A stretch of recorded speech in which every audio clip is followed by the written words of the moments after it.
You are listening to the radio business.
You are listening to the radio business.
But that train keeps a-rolling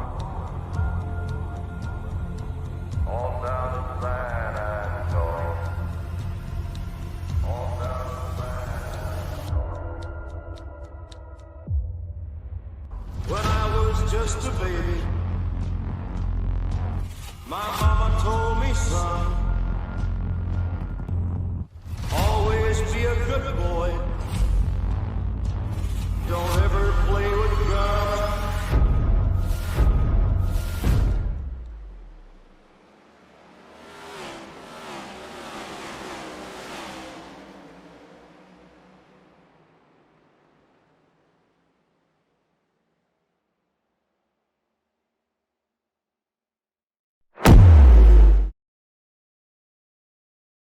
Hello, everyone, and welcome to, well, a bit of a different voice here right now, but it's still HTL Cup Series here for the ABN Appalachian 150 for the HTL Cup Series here at the short track of Rockingham, North Carolina. As I just alluded to, I am a bit of a new voice here. If you recognize my voice, I've been here, veteran commentary, Kevin Young.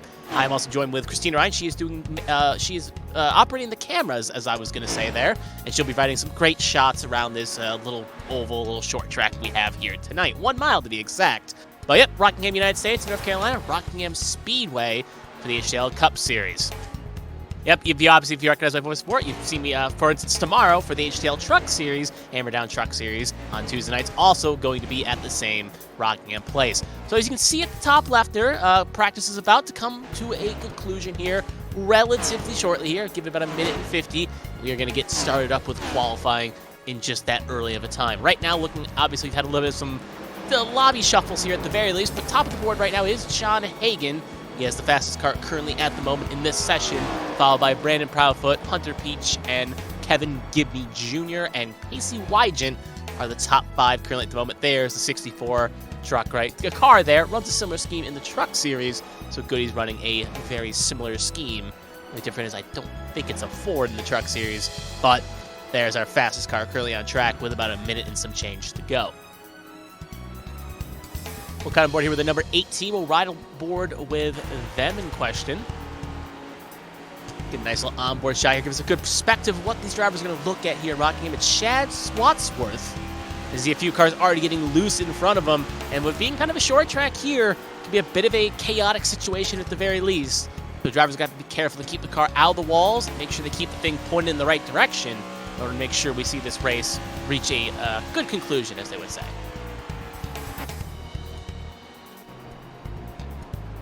Right board here, looking through the pit lane here. You can see another car, one car going out there at the moment. Trying to see who that is. It's the number 11, if I'm reading that correctly. Katie Height currently coming out here as well. Obviously, new series coming in here on a little bit of a last-minute standstill here. So some of these names, obviously, some have run similar numbers around the ABN family networks and HTL series. A few drivers obviously running new numbers or different variation numbers. But as the session comes to a conclusion here, you're obviously wondering, where is Carmen? Carmen is currently out there racing on track at the moment, trying to bring home there in her little cyberpunk-inspired scheme. She's going to try to bring home the victory for ABN Studios out here tonight. So as qualifying is, practice, we're going to get ready for qualifying as practice has just finished up here. Checker flag in the air. It's going to be Hagan, Proudfoot, and Peach are going to be the top 3. But with qualifying on the horizon, we'll see what these drivers can get on pole position.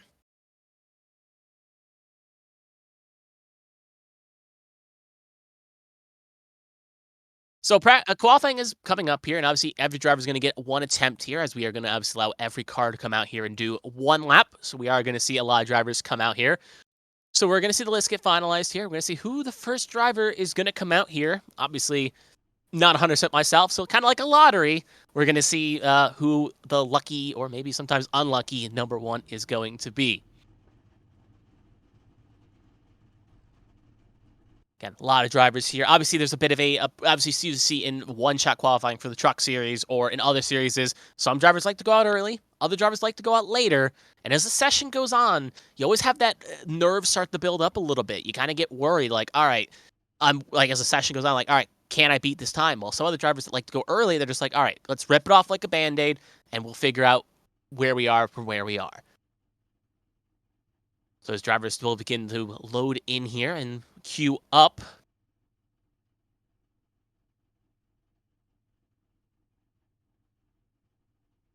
Okay.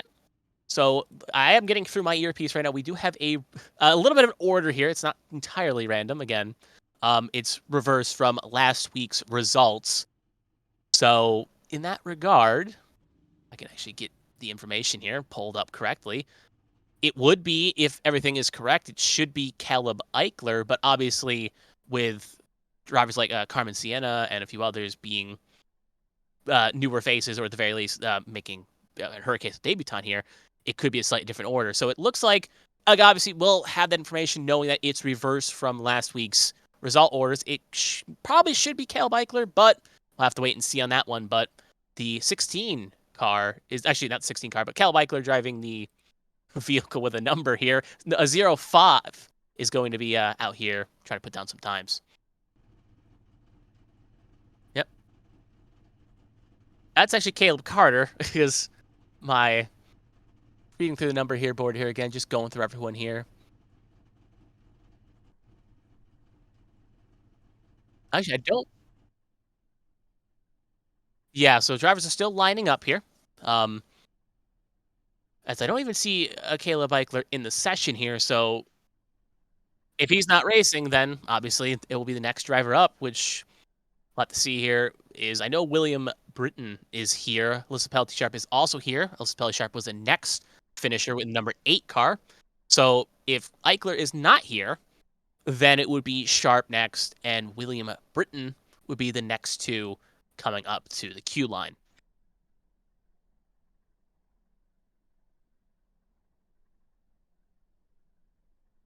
hmm So again, as this is the first of the few sessions here, obviously we've had some technical difficulties with the lobbies, so some drivers obviously still trying to find their way in here. So obviously it may not be curtains yet for Caleb Eichler. He may still be on his way, obviously, as a lobby shuffle has occurred.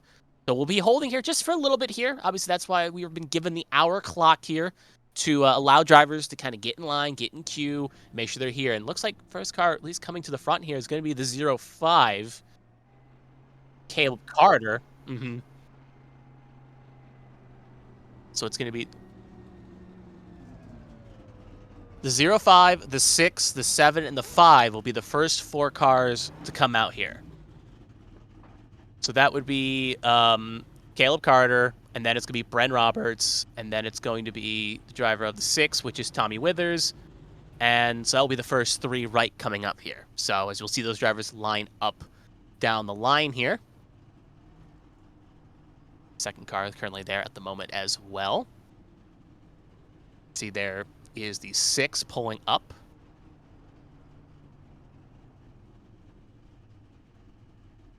There's the 05. There's the 6. And now Caleb Carter will head on out here. So he will be the first driver in that Stepping Stones-esque sponsored machine. He'll be the torchbearer. He'll be the trendsetter in that Ford Mustang. He's going to get 1 lap to try to set a time the rest of you will have to try to beat.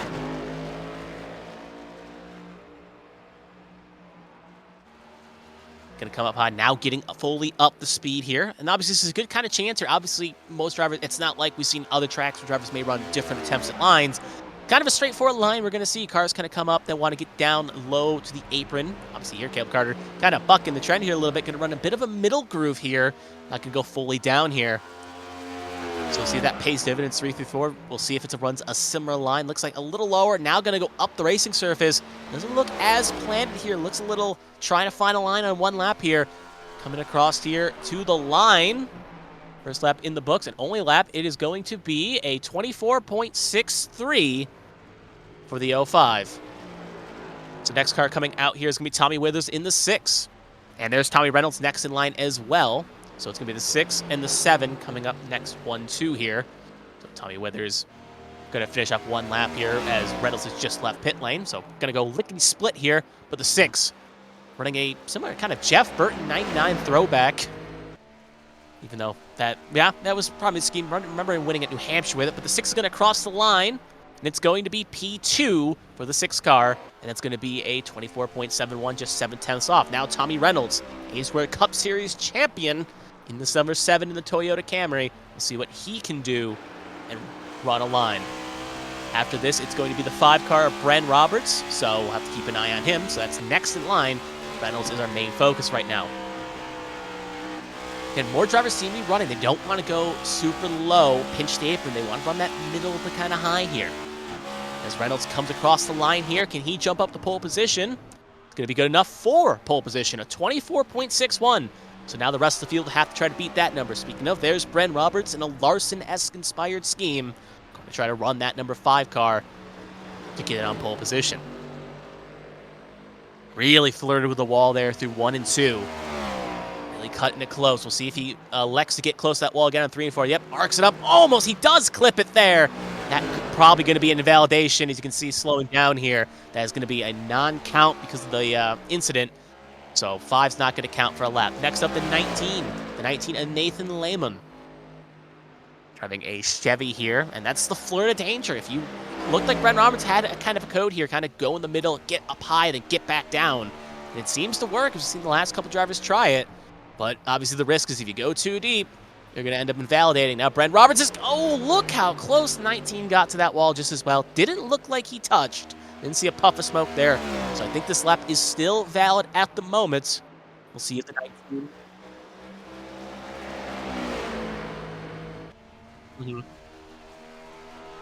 So as Kristina's actually brought to my attention here as well, because of a custom setup, they do have some custom setups on here. It looks like the inside line is going to be more of a favor for saving tires, and the outside line is going to be a situation for cars and to run for qualifying. So it is a purposeful attempt here to go that high. Next up is my partner in crime on Tuesday nights, Carmen Sienna. And she is now going to try to put down a time here. Again, going to have to beat a 24.61 if she wants to get through this. Right now coming to finish her first lap here. See what she can do. Out to the OK line. What can the Camry do across the line? Good enough for 5th. So she will be the slowest out of the 5 cars that have set times so far. Next up will be Stefan Oberstadt. Not too far behind the 96 as the 33 truck here. Car. Still have the HTL Truck Series on the mind here. The 33 car is going to try to put down a time here in that little Chevy Camaro here. A very orange-esque scheme here. But always running the mossy oak front on the sponsor of the hood there. Across the line for the 33. It's going to be good enough for P5, so going to bump Carmen Sienna down 1. Now the 88 of Jeremy Breo. In HTL news, won the Truck Series Daytona race earlier to start the year. So obviously having some momentum here. Obviously want to keep that running high here in the Cup Series. And RC getting a little flirting with danger on the apron. Not ideal. So we'll see if he can kind of save it 3 and 4 here. Obviously, again, running the lower line, trying a different approach than the rest. Coming across the line for 3 and 4. You can see the satellite dishes across the line. And that's going to be good enough for P7. So obviously, that low line is not the key to be going around here. And Breo is going to be finished starting off at least 7 for now for their troubles. Next up is going to be Pacey Wygen in the 24. Used to seeing him in the 00. Now we're in the 24 here in the Cup Series. We'll see what he can do. Yeah, similar to what we've seen in the previous cars. Middle to high there. Looking good so far. Cross the line, and it's going to be good enough for P1. So he will now be provisional pole, bumping Tommy Reynolds down. So it's going to be Wygent Reynolds on the front row at the moment, but Austin Mongold going to try to challenge that, if you will, and take that 38 car on the front row. And again, different approach there, at least Little East. Instead of going middle to high, went just straight high. Maybe not the most, not what they maybe were intending here. Is do 3 and 4 a little bit more orthodox. See if that affects 38, how much it does. Cross the line. Going to be P7. With a 24.77. So slots perfectly between Stefan Oberstadt and Carmen Sienna. Looking to see who is next on the queue. It's going to be Alyssa Pelletier Sharp in that 8 car, similar paint scheme to the 8 truck that she'll probably be running tomorrow night. Yeah, similar numbers, similar a lot of things. So we'll see what she can do. Actually, the number is different because she runs the 31 in the Truck Series. The 8 is usually the number she uses in almost everything else. So we'll see what she can do. Cross the line. Going to be good enough for P7. So just ahead of Austin Mongold, who previously qualified. Next up is going to be Christopher Pendell. just started a lap in the number 56 there. You almost could tell, usually sometimes if you struggle to see what the front is, this is quite easily to tell what this machine is. It's a Ford Mustang with all the Ford sponsorships on it. So we'll see what the Ford machine can do. Coming off the last corner here, gonna have to beat a 24.61 if he wants pole. It's going to be, had a purple sector too, and it will be enough for pole. That's gonna be a 24.52 for his troubles. So next up, that's gonna leave William Britton, 66. 68, I should say, with a green bonnet. We'll get a nice little onboard shot here, kind of show us what these drivers are doing. Already getting a little loose there. Gonna slide off there. It's gonna basically put him in a spot where he's not gonna have a good run here. Shaved off a lot of speed here. Just gonna try to make sure he can put it somewhere at least close to Jeremy Breo right now. He comes off 3 and 4. What will William Britton do? Gonna be 12, so cannot actually keep up with Jeremy Breo, and it's actually gonna be, looking at his time there, he did 24.56. Breo did a 24.98, so a little bit off from the slowest car in the field. So Britton's going to be kicking himself, and that's probably going to be a very far back starting position. So next up, Zachary Apperson in the number 4. Looks like after Apperson, it's going to be Joshua Sosi. So the 81 car will be after that, but the 4 here running this yellow and blue machine. First lap was a better sector for him, but not purple, so second one across the line. Can he get him somewhere close? It's going to be P11 for Apperson. Next up, Joshua Sorcy, number in the 81. A number I know at the very least right now are the person that's manning the cameras, Kristina Ryan, loves that number to death, so hopefully it can do some good luck here for her at the very least. So Sosi going to run situation right now. Middle groove here. Gonna go a little bit loaded to the apron, cross the line. That was a good lap. That's gonna be pole position. So we have 24.49. Gonna put another big gap on the. We're gonna make a number that's gonna be very harder for the drivers to catch. Now Josh Gaiman up 61. You see him, usually used to see him in the yellow and blue. Obviously running a bit of a different paint scheme here. Obviously, probably run this past couple weeks here. He's run that since last couple seasons of A squared. But gonna go high to the wall here, 61. Can he get pole position? First lap, first sector didn't look purple, so we'll see how good it's going to be. Gonna be P2, 24.49. Actually, they tied. So they tied, and tie obviously goes to the driver sets it first. So Sosi will still have pole position by the skin of his teeth, if you will. So looking to see who's next up. It's going to be DJ Trout. Or, Trout. Yep. Got to make sure I got that pronounced right here. Obviously, don't want anyone knocking the door saying I pronounced her name wrong. Just want to make sure I got that correct. So Kristina gave me the all clear on that one. So Trout going to come across the line here. What can he do in that pink and blue 20? It's going to be good enough for 12th, right between Austin Mongold and Carmen Sienna. Session seems to be flying by here, and that's going to lead on to Blake Henderson. Number 25, Blake Henderson. Running basically a parody scheme of the Dale Jr. National Guard schemes here. Obviously with some custom sponsors on it for his own troubles here. So he's going to come across here and do his one lap. Actually finish it here. What can Blake Henderson do? Cross the line. And looks like, actually, maybe an extra lap here, possibly. No, he's slowing down. Have to wait here just a second. Yeah. Yeah, I didn't see a hit the wall either here, so we'll move on to Gary Dye. He's coming to the pit lane, so it will not count. The lap must have hit something or invalidation occurred. So Blake Henderson's lap will not count here. Looked like it was on pace to be a 24.9, but will not count, and he'll have to start further back. So Gary Donaldson here in the 22, Under Armour scheme. Cross the line on lap 1, only lap here. And that will put him up to P13, right between Trout and Sienna. So past few cars here have slotted right comfortably in, just outside the outside the top 10. And now we'll move on to Alfred Denny here, maybe trying to buck the trend and get the driver a little bit closer to the front here. Alfred Denny, first sector, looking relatively okay. Actually pretty good in comparison to all the other sector ones here.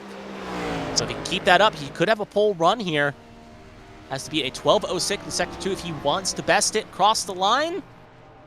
And it's only going to be P9, so it looks like he shaved a little bit of time off in that second sector. It's not going to be good enough, but still it's at least in top 10 at the moment. So next up is going to be John Hagen. Led the practice times here. At the very end, obviously with the lobby shuffle, maybe not the most indicative, but we know John Hagen has some speed. We've seen it in the ABN Cup Series. We've seen it in the Truck Series. We've seen it in a lot of places. We know that 64 can be quite fast, so we'll see what he can do here. A nice little blimp shot here as he comes across the line. Gonna cut the dog leg, and it will look purple to me, and it's gonna be purple. It's gonna be pole. Put him on top here with a 24.29. Almost read the sector time off there, and now he'll be pole position by a comfy margin, about 0.2 ahead of Josh Sosi and Joshua Gaiman. Kyle Taub up next here in the 16. See what he can do here. Yeah, flirting with danger, and he will hit the wall there, and that's going to be a wall tap. That should be an invalidation. So the 16 will, yeah, we'll see here if he crosses the line here, if they count or not. Checks the watches, and that will not count. So that lap will not count for the 16. He will join the invalidation club, along with a few others. Nathan Eastep up next. Rocking the 12 car here. Rocking a Bill scheme, and he will hit the wall there. That's going to be a nice tap there. We'll see if it probably going to be a validation as well. We'll see. Kind of. Yeah, it was a hard hit here. So what probably going to be a validation here. We'll obviously see here. Maybe the Irish got smiling on him, but as he's coming in here. A bit of a disappointing qualifying there, just like the Bills season. Anyway, after dissing the local sports teams aside, we'll move on with Josh Arnold. Josh Arnold in the 55 car here. Here to start his first run here. Obviously, with E-Step pulling off there is going to give, obviously, not on a lap. He's starting his lap. See what he can do.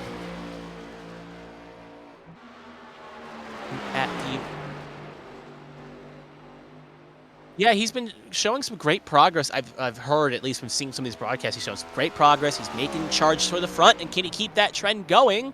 Cross the line. Ball in it indeed. P9 for the 55 car. So looking to see who is next. It's going to be Hunter Peach. Hunter Peach, we know, was third actually in the practice session. So in the number 1 car here, obviously got some big shoes to fill here. We know he's got some speed. We'll see what he can do here. Peach's first sector at the very least, looking good, trending in the right direction. It's going to have a good second sector here to really put a stamp on it. Comes off a 4. Cross the line. Going to be P2. So similar to the practice times, we're very indicative. He'll jump up to P2 at the moment. Casey Ellis up next in 94. Starting, actually just finished the run here, I should say. Actually coming, or... Oh, it's starting it. Yep, starting it. Yep.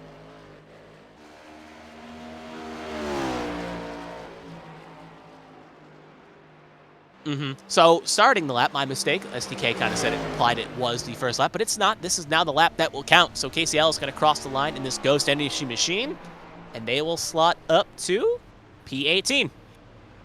So P18 for the 94. Looking up next, Shad Swatsworth. Give him a little ride on board with practice. He'll be the next driver here to set a time here. What I kind of find interesting is my SDK, it's a white scheme on the live broadcast. It's a bit of a gray scheme, but similar sponsors and similar everything else, though. But Shad, hits the wall there. That was a flush hit. We'll see if it counts or not. Not liking the odds. Another tap, though. Yeah, that's probably going to be a validation. We'll just see if it's confirmed or not. And that is an invalidation, so it will not count for the 18, so he will join the list of the invalidated. Next up, the 17 of Zachary Meredith.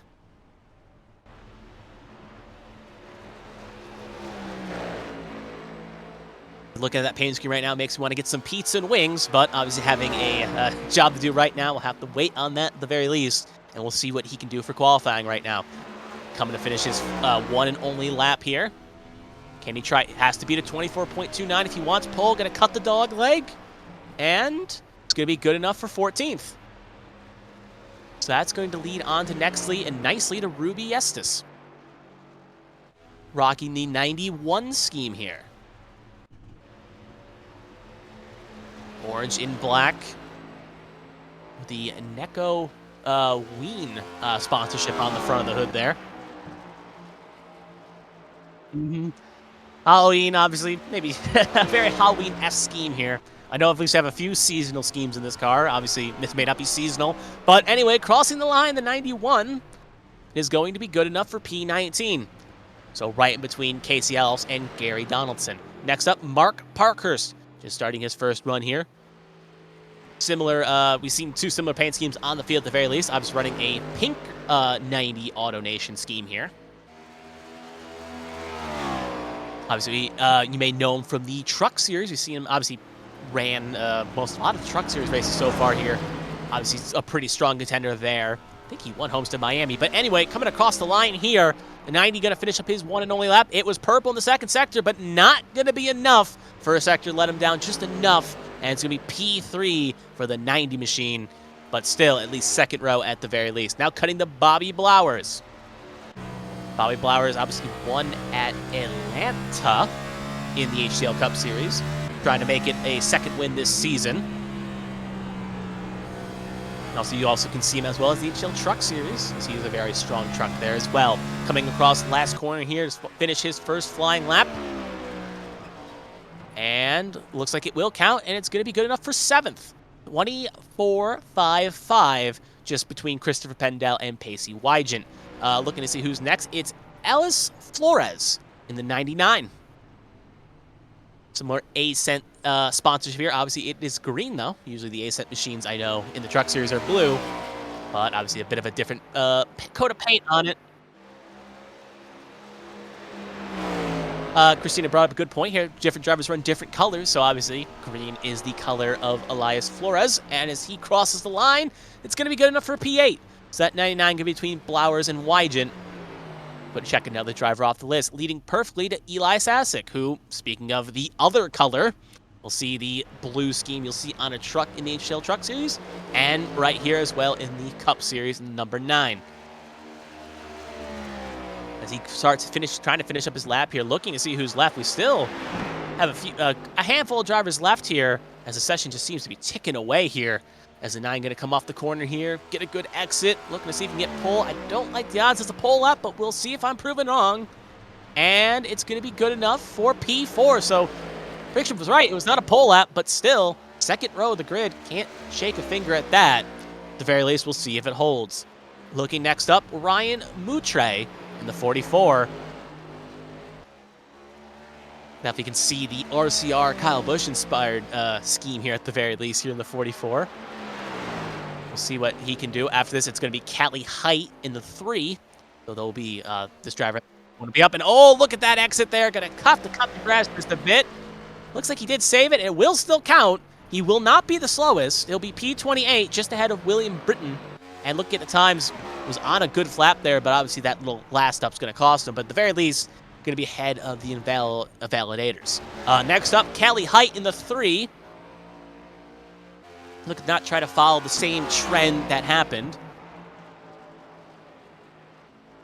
Running an all-black kind of Intimidator-esque scheme here with the number 3 font on it. Coming off the last corner here, looking good. Not going to get loose off of 4. Cross the line. And it's going to be good enough for P15. So going to slot between Josh Arnold and Tommy Withers. Going to bring us nicely to the 50 of Bianca Constantinou. Going to try to drive that 50 car to a high spot here. Oh, flirting with danger. You can see the puff of smoke there. This may not be, we'll have to see, obviously, hit it seems with a corner panel there, but obviously could still be rung up for an invalidation. We'll have to wait and see on this regard here. She's still running like the lap counts here. She's not pulling off, so she feels like this lap will still count. Going to cut the dog leg. We'll see if it counts or not. Cross the line, and it will count. She got away with it. It's going to be P10, so she will firmly be in the top 10 at the moment, but still at a risk getting bumped. Selena Thompson up next.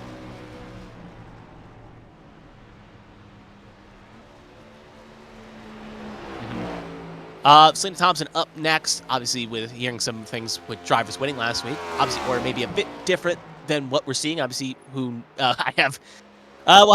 yeah, who knows? On this point, at the end of the day, obviously a lot of things can change here. Selena Thompson, though, going to finish up her one run here. Cross the line. And that's going to be good enough for P27. So just ahead of Carmen Sienna, and that's going to lead to Brandon Proudfoot.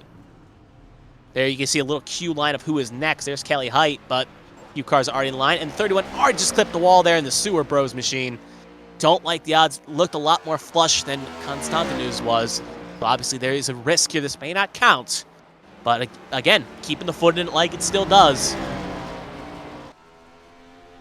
Coming off of 4 here, going to go low. Not going to cut the dog leg, though, across the line. And that will actually be invalidated, so the lap will not count. So that's going to be done for the 31. 28 of Matthew Boonin. Matthew Boone. 28. Starting the lap here.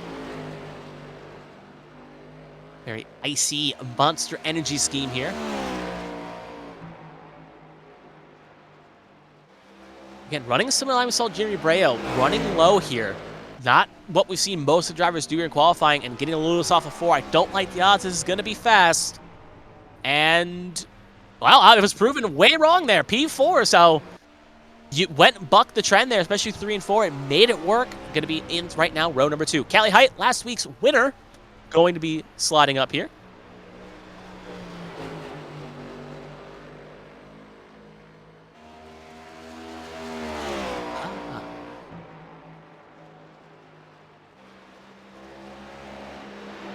Yep, my mistake there. Obviously, I thought that I was looking at something else there. So she did not win last week. I better watch the product. Callie Height, though, going to cross the line here, and she's going to slide in P5. So she was hoping to maybe win last week, but she did not hoping to win here tonight. Looking to see who's next here is going to be Kevin Gibney Jr. up next.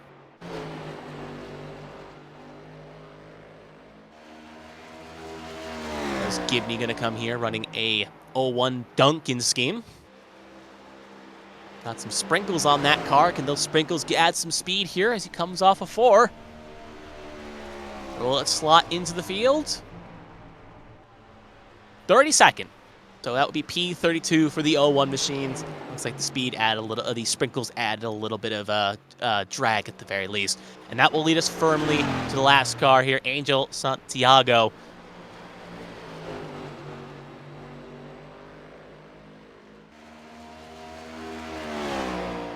So Angel Santiago here. Interestingly enough, I'm seeing on my screen running a Charlie Brown Christmas scheme, as it seems though here he's running a Darrell Waltrip-esque 17.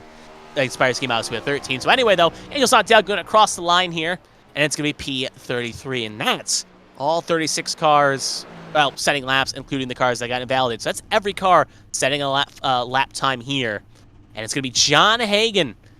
In the middle of the pack, came out there, put a time down that no one could best, and he'll be taking up pole position here with Peach, Parkhurst, Boone, and Height, your top 5.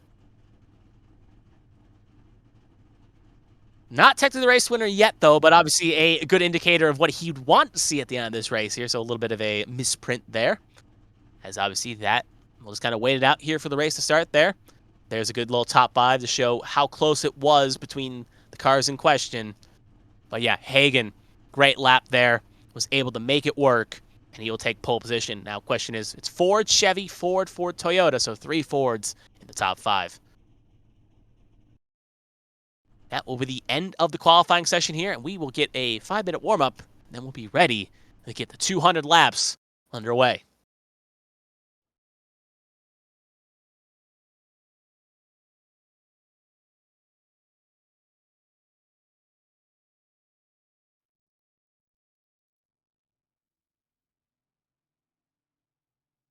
So here's a little section of the track conditions at the moment. It is 87 degrees Fahrenheit, 1 degree humidity, 5.5, now 5.6 mile-an-hour winds, partly cloudy. Pretty perfect day here. Obviously, that little wind is going to be a bit of a concern at the very least, but shouldn't play too much of a factor here, but definitely could be a little bit of a factor. So as drivers get ready to warm up, we'll follow Kelly Height here as she leaves the pit lane here. Katie Height, thank you. Katie Height going to come out here. Caitlin Height coming out here. Yeah, I'm probably going to get a little bit of a complaint that in my mailbox at the very least.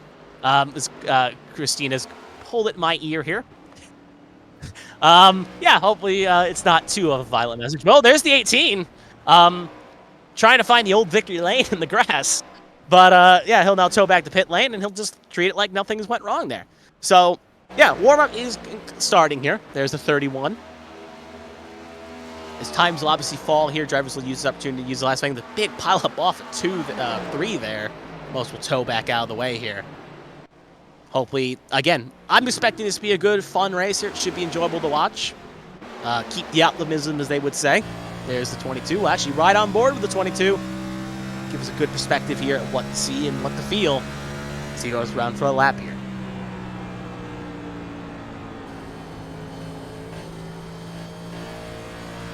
Track is going to get very crowded here quickly as cars are leaving the pit lane, exiting out of the pit lane, and just finding real estate here just to find what they can do here, if you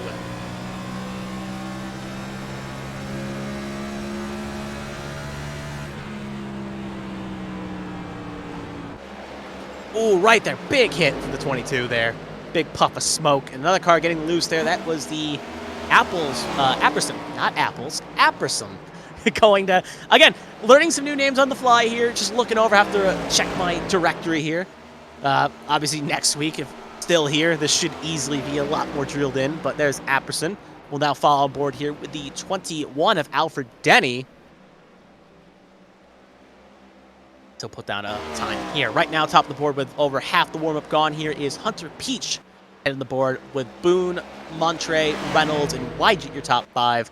Obviously, with this being a practice session, not obviously all cars are going to go out there, and not all cars are going to run competitive times, but obviously with Peach having a good qualifying run, there is at least some speed in that one truck. And obviously, I just said that is just quickly switched there, as now Wygett's P2, and Henderson jumps up to 4th.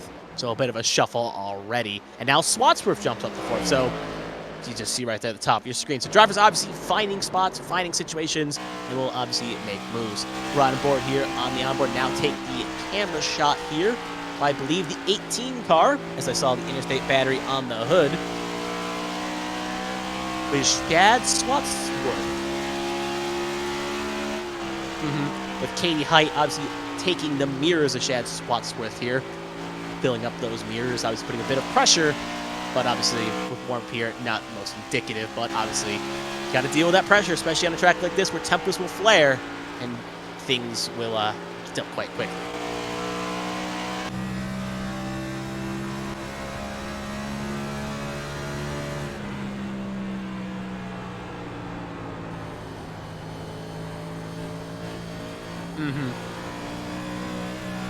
Get a nice little onboard shot here of the 11 of Height. Top of the board here, obviously 2 cars fading. That's Austin Mongol just up. No, sorry, not Austin Mongol. Austin Mongol drives the truck. That is Spencer, not Spencer, Steven Oberstadt. Now, as obviously the 11 will come in, so that will be a mute point with about 40 seconds to go here.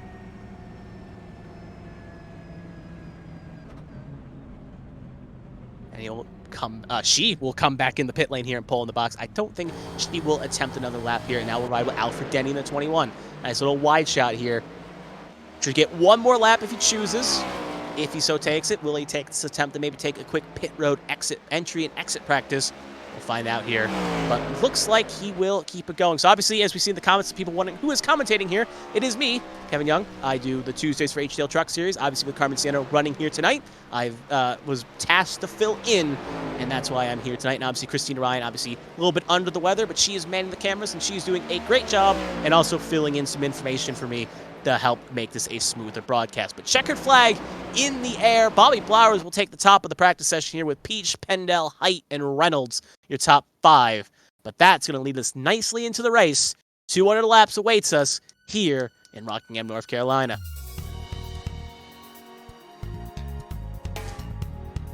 So, obviously, the track here, it's obviously a nice little track here. Obviously, NASCAR does not go here as much anymore. Obviously, there's plans or provisions to try to bring them back to the Rock. Trying to make this a nice little home here for NASCAR, or at least a lower division of NASCAR. Obviously, last winner here at the Cup Series was, I believe it was Casey Kane. No, it was Casey Kane or Matt Kenseth. They were having a dual Kane. It was Casey Kane. Kristina Ryan obviously got a better historian knowledge on that one. It was Kane. It was Kenseth. It was one or the other.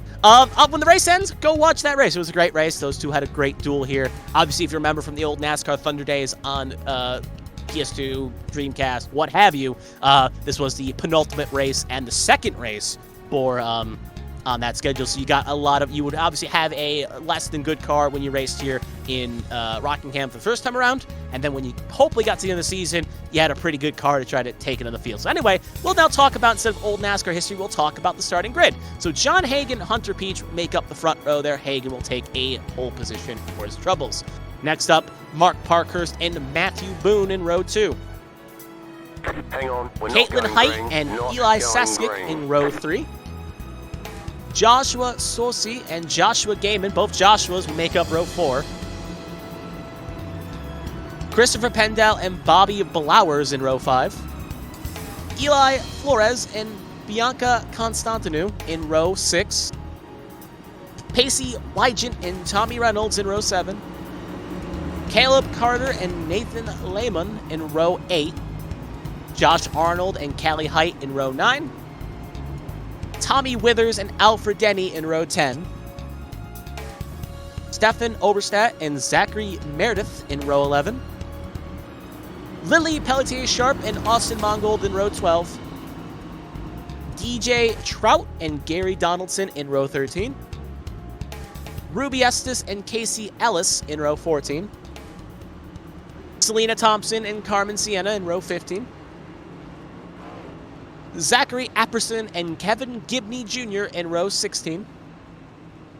Angel Santiago and Jeremy Brea will be in row 17. Ryan Motre and William Britton in row 18. We're getting to the drivers, and that actually should be the last row. Actually, not the last row. We got row 19. Bren Roberts and Brandon Proudfoot in row 19. And Shad Swatsworth and Kyle Taub in row 20. And row 21, Nathan Eastep and Blake Henderson. And that will be that for the starting order here. 21 rows here, 42 cars out on the track. Again, one more quick look at the track conditions before we go live. It's going to be 87 degrees Fahrenheit, 1 humidity, 5.5 wind, so the 5.6 wind did not stay for long, and still partly cloudy out on the surface. So that is what the drivers have to look forward to. So as the pace car is going to get ready here to pull off, it's going to be on the green flag here. Hagan and Peach have the good duel here on the front row. So pace car is going to pull off. Green flag is out. And the ABN Appalachian 150 is underway here on ABN 1.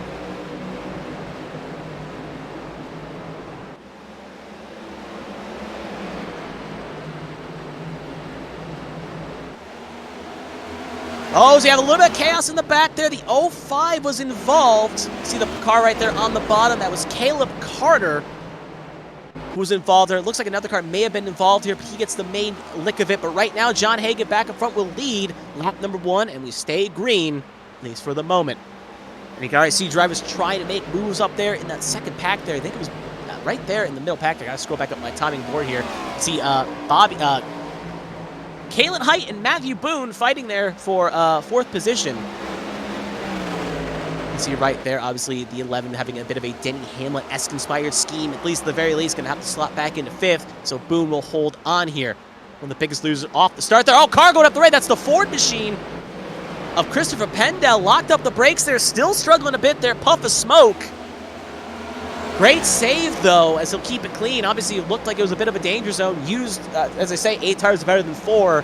Not going to get too thrilled with the 81 of Sosi, but at the very least, he'll keep it clean. Those cars still get the fan out here. We'll go a little bit further back here. Get a nice little chop of camera right on board with Carmen Sienna. Obviously, she'd be manning the comms here. Now manning the car out on the surface. Obviously, getting past on the high side here. And she is just trying to find her footing here this early, trying to let the car come to as Ryan Mutre will pass. Just going to try to find a bit of a stopcast. So, oh, she gets a little loose there. Obviously, maybe trying to get comfortable with the car here. Obviously, that inside line is a tire-saving line. So she's trying to think long-term here. Obviously, not running for points, running for fun. Doesn't want to end up taking someone out or ruin their race. So she's just trying to do another puff of smoke there. She's starting to struggle a bit here. She's then going to drop back here to the tail end of the pack here, just ahead of the 05 of Caleb Carter, who had a bit of an incident on lap 1. So back up front, John Hagan leads the way with Hunter Peach behind. Get the little scheme there. Obviously, John Hagan loves his Mario helmet here. Little mustache. Super Mario Mode was obviously a couple months ago, but obviously you can watch it wherever. But obviously going to be quite inspired by it. That. So Hagan, Peach, right behind. You can see Parkhurst and Height fighting. Height wanting to get up to that top 3 here. Put a challenge on. She thinks she's got a very strong 11. She wants to make that happen. Peach going for the lead here around the high side here. Hagen not going to have much of a challenge here. Going to slot back in line. So Peach going to take the change of the lead here. And Hunter Peach is going to take the lead with John Hagen in second. And now with a bit of a motivated Parkhurst in height, we'll see what Hagen can do here now with a little bit of dirty air. Get a nice little rear shot here of our race leader of Hunter Peach here. Kind of showing you what the cars behind you. You just see everyone pretty much single file for the first 10 to 11 cars. Not want to take a risk. Nice little Lewis Hamilton-inspired helmet with the purple visor, as that's what Hunter Peach is. And no quick onboard shot. We're going to cut here with Caitlin Height. Caitlin Height. Caught myself there. Caitlin Height now trying to make a move on Parkhurst. For those curious, Caitlin Height is currently in 16th, while Caitlin Height is currently battling for third here, trying to get on the podium. A little loose there by the 90 car. And now the 81 of Joshua Sosi is here to join the fray. Going to try to take it around the high side here, maybe make it a 2-for-1 special.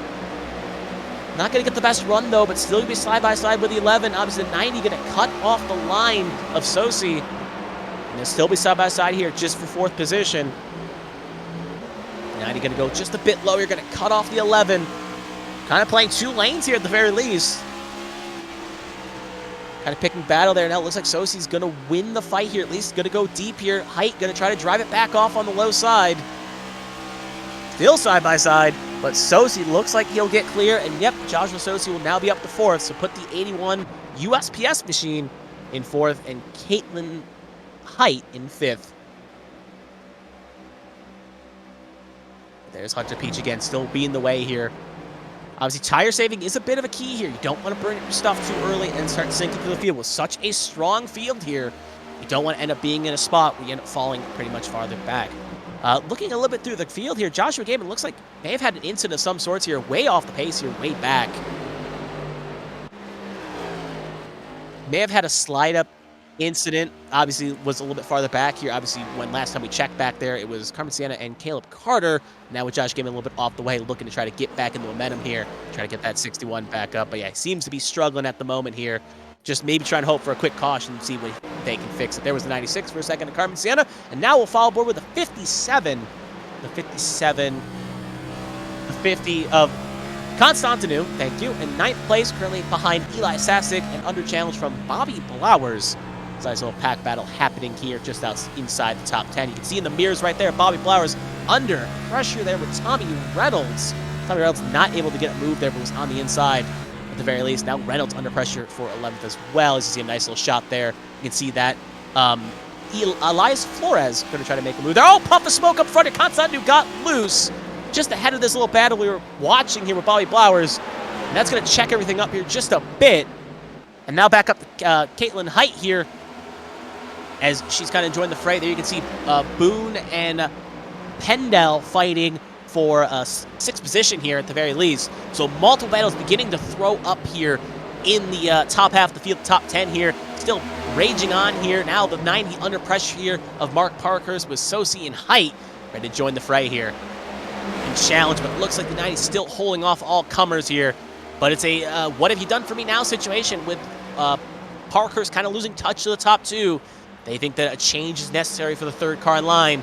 And it looks like the Sosi is going to be the one that tries to take that charge as they get a little bit closer up to Hagen and Peach. There's Boone, the 28 machine, under pressure here from the 56 of Pendel. At 90 on the brain there, nice little onboard shot of said car on the inside. As Pendel will get a round of Matthew Boone. So Matthew Boone going to lose one spot here.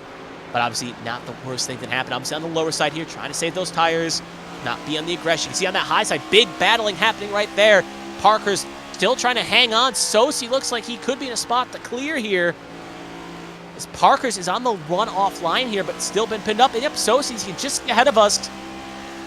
Yep, right on the windshield. We're riding on board here with the 28 of Boone, and just ahead of the windshield right there up front. You can see what I was talking about right there. With Sosi getting around now. Height also trying to make a move around. So keep an eye on that purple bumper there and that pink roof lid right there as they battle just ahead of us here. As obviously, as it looks like Boone is getting a little closer, joining his own battle now with the 56 of Pendel. Pendel will hold off charge, and Height cannot get, actually will get clear of Parker's. So Parker's kind of stuck on the high side. not going to be able to get anything done here and now lose 2 spots. But you can see on the inside line here, Boone not going to go away here, not going to allow that 56 Pendel to get too far. We do have our first retirement of the race.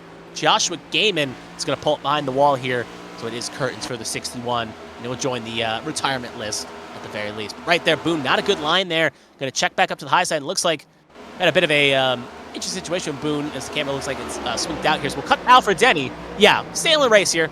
But, yeah, just camera cut there. There he is, just to let you know. He's actually, that's the 81, the 11 battle here. Still heating up here. Obviously, we saw that battle rage up. There's Boone. Still in the session. Just a little blink of the camera here. Looks like the battle. We do got a good battle here for 11th position here with Constantinu and Wygent, as they got a little pack here forming up there in the 57 or the 50 on some of the timing scorings. And you can see right there on the inside, Pacey Wygent fighting, a little puff of smoke there, a little wall tap, I believe, for Constantinu. And now you can see just two, basically kind of a Noah's Ark situation, 2 by 2 here. And yeah, 50 just got a little loose off the corner there. Oh, hits the wall again. Constantinu trying to make the bleeding stop, and they're going to be 3 wide here. The 19 and the 99 going to both get around and continue their battle. So Constantinu is going to lose 3 spots there in just a bit of a struggle there, and she's still struggling here. Maybe the tires have burned up a bit. We know we saw her running that high side, so it could be a bit of a struggle where she burned up her stuff, and now a bit of a momentum-based. Racing is obviously momentum-based, and right now got to try to get the bleeding to stop here and get back into a rhythm. Keep an eye on that wheel there. You can see that she's really fighting here. She's very, as Kristina kind of relayed here, as obviously she knows Constantinu's driving style a bit. You can see how she's really fighting that wheel there. She's getting up on that wheel and trying to get that thing to plant. And you can see it starting to struggle a bit here. So obviously not happy with the car right now. And wanting to obviously get that first set of pit stops sooner rather than later, just to try to get a bit of a breather here. So we'll cut back to the 56 here.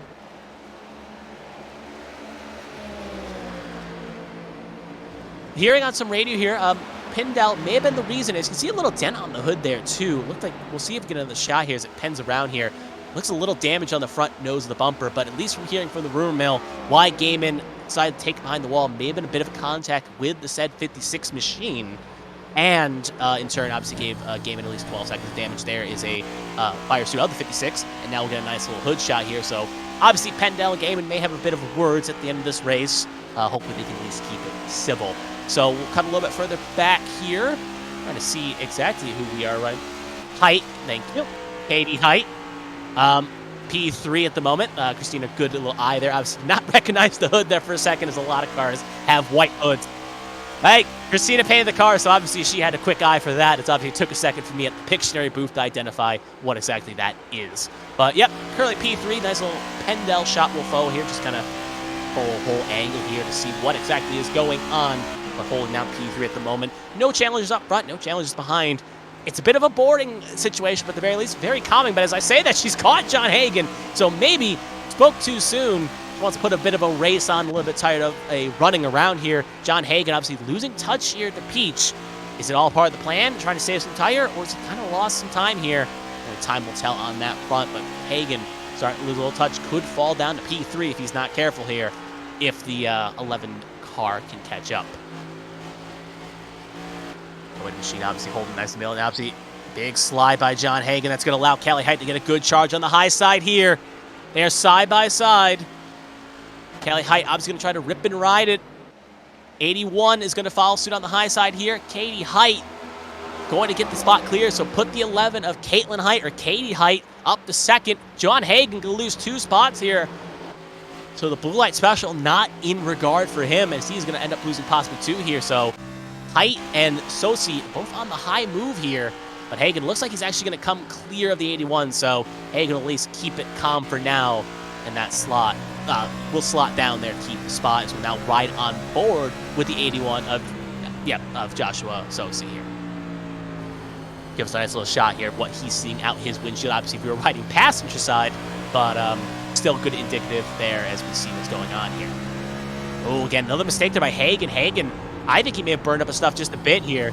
Yeah, he's just letting the spot go here. Just looking at the gaps of the time and scoring, he's got a big gap to Parkhurst in 5th there, not over a second and a half. So there's no risk here in kind of letting it go, letting the race play to your race, and kind of running upwards when you need to.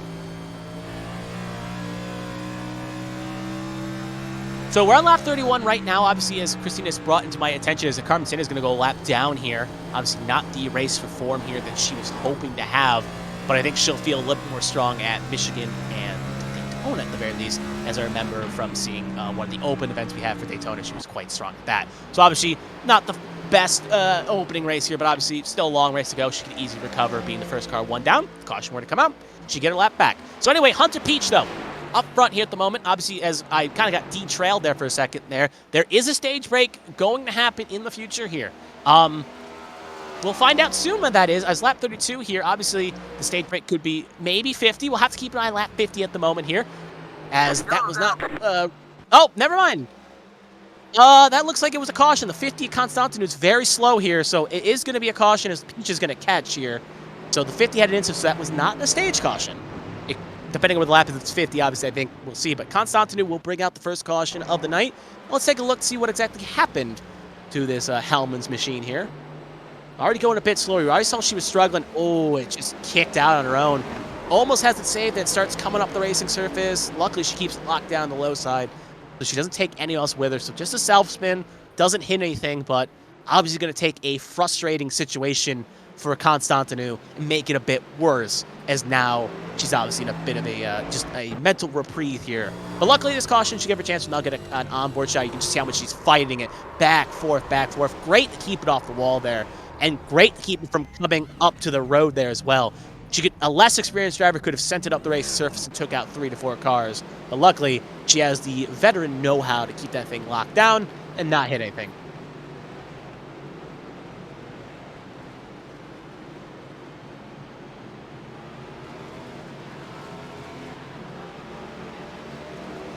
Kristina brings up a good point. That obviously she's a bit of a newbie, not newbie, but she's not done as many races as I said. Veteran experience. She is very experienced on the road courses, but when it comes to the ovals, she's not as experienced as I was led on to believe.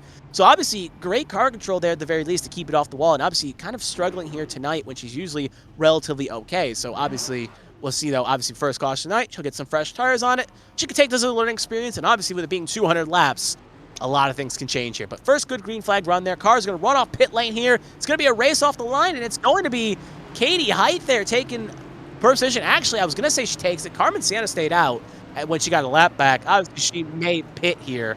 But, yeah. So Caitlin Height is going to take first position off pit lane there. Obviously, now Carmen Sandiego is going to let everyone go. So it's going to be Height, Peach, Sosi, Hagen, Boone. Your top 5 when this all sets up here and finishes up here.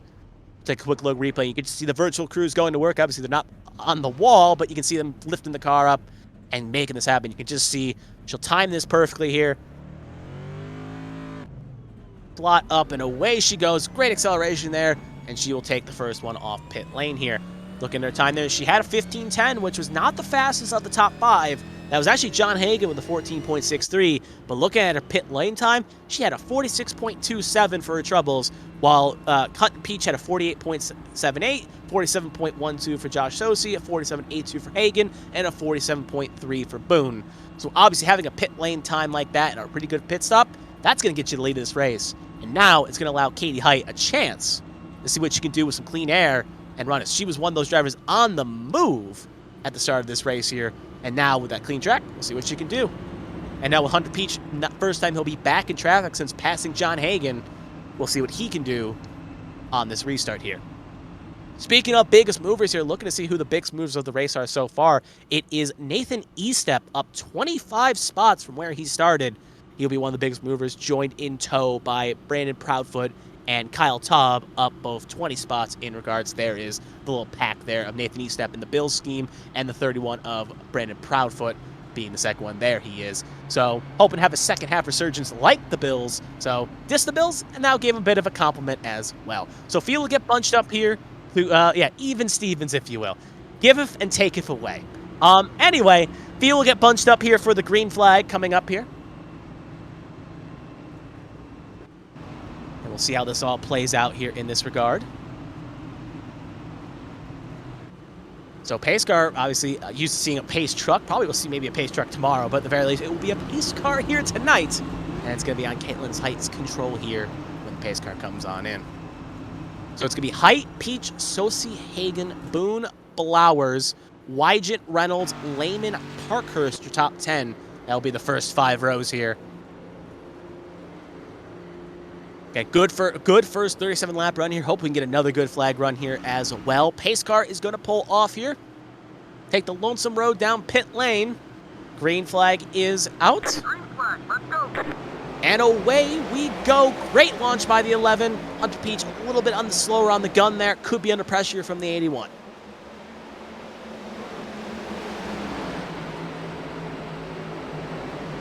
Oh, wall tap there by John Hagen. Not going to be too bad of a hit there. Looks like he hit it with a corner panel there, but could snowball in something more if he's not careful there. Has to kind of get back on the wheel and take that as a bit of a stunt of life. Anyway, though, you can see as the lap is going to be led here by Caitlin Height, Katie Height, I should say, will take the lap there and lead it there. First 5 looking. Kristina reminding me not to call her the other name in the field here. But anyway, though, just want to make sure not to insult our current race leader. John Hagen running very up on the wall there, making sure just keeping it high there, not going to, trying a different line, a different approach here. Obviously, don't want to burn up your stuff here too much. That's what kind of got him in trouble on the last run here. We'll get a nice little onboard shot of the Bob Ross painting on the hood there. As you can see, running that high side there, almost flirting with the wall. Now going to go low on the 81 Associ. And we have a caution here. Looks like it's a 56. The 56 was the involved the incident. He is quite slow on the backstretch here. Saw him slow up there. I'm not 100% if he was exactly the caution here, but seeing him very check up there, it's going to be probably around him. Looks like the 50 is also a bad slow, but I think they are letting cars up. So we'll see here, speaking of the 56, side by side with the 17. See what exactly happened here. Oh, he gets loose. Oh, he got hooked and right into the wall there. Pretty hard lick there at the moment. Obviously did not cave in the front all that bad. Luckily, no one else T-bones in. You can see one car there very high. That's the Henderson, just has to basically get on the brakes. Good save, though. Light tap should be a quick fix there, but obviously 56 still looking relatively okay there for what he hit there. So, let's see. We'll take one more look, and now we'll follow on with a 25 Blake Henderson here. He'll give us a nice little shot of what he sees and the save he had to do. Obviously, right in front here, trying to maybe make a pass here on the 8 machine.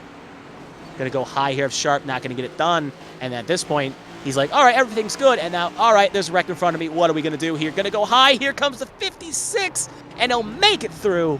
Obviously, almost a bit of a concerning factor. Again, 56 got in the brakes nicely, and the body armored inspired fire suit there will stay white, and he will keep the position at the very least and avoid with minimal damage. So anyway, though, back to live action. Obviously, the 56 with his little brush to the wall, he will come on in, take service, along with Shad Swatsworth. There'll be only 2 cars coming in for service for 2 indifferent reasons. One was obviously an incident, and with a damage clock of Shad as well, both will be electing to fix damage here. Take a nice little onboard shot. I don't know how the Ferrari helmet is. Kristina Ryan, obviously not 100% as well who that exactly was, so a bit of mystery, if you will. Whoever it is can sound off after the race and let us know who exactly that was. Who was the lucky driver, had the Ferrari helmet, the Vettel helmet, if you will. So anyway, though, with not rest of the field coming in, Pendo will beat the pace car here along with Shad, so neither car will go 1 down. So obviously, as we get bunched up here, no car was a lap down. Only car that was a lap down last time by was Carmen Sienna. She got a lap back. And since we had a quick race there for a caution, obviously no car went a lap down. Everyone's still on the lead lap. So a quick race summary here. With 158 laps to go, 2 cautions for 7 laps and 2 lead changes. 35 cars still running out of 36 cars, with Josh Gaiman being the only retirement so far. Here's a current look at the current conditions. 87 degrees Fahrenheit still. Wind has gone up 0.2 degrees. Now back to 0.1. It's back in my lovely number 5.6 with humidity of 1 and a partly cloudy racing surface. So maybe at the very least, the 56 of Pendel can take in consideration at the very least. Now the wind matches his number, and who knows, maybe that will get him some magic here. So anyway, we'll cut on Hunter Peaches, give us a nice little axis camera here of what he is seeing at the moment here out of his left-hand side as the pace car is going to take, the lonely round pit lane. We're going to get the green flag. Green flag is out, and away we go again. Sosi can make a move. He'll be side by side with Hunter Peach. This time a lot more close here. We'll see if Peach can keep his nerve here and keep it on the high side.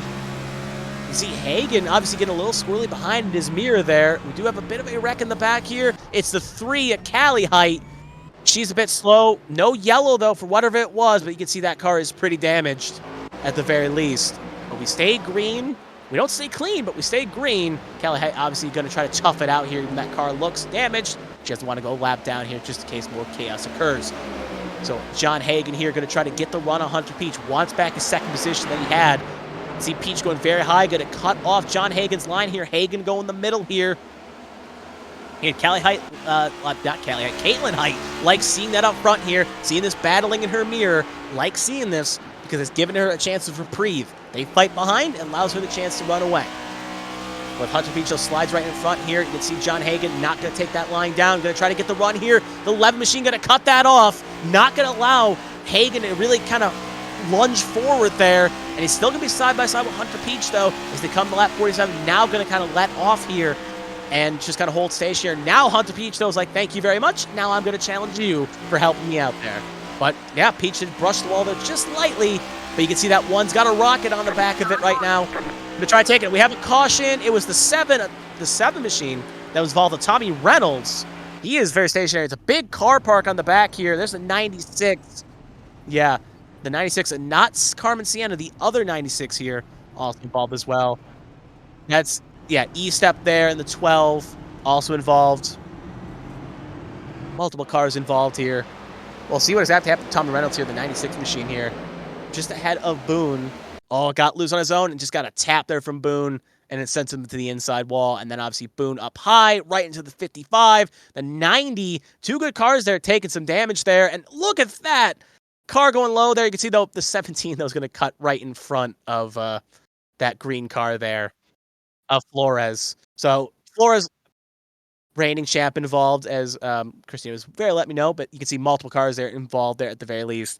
Flores was looking to try to make that gap work there, and obviously the hole closed before she could part the seas. So we'll take another perspective look here. We're gonna watch from the chopper the reigning champ here. We'll get a good perspective of what they went through here at the very least. Just see here again, not chaos happens in front. Gonna go try to take the middle on the brakes and just gets hit from the back by E-Step, sends him down right in the Flores. So had it broke, had it braked, had it correctly slowed down, but just gotta feel couldn't check up behind in time with him and ended up sending him down to the inside line.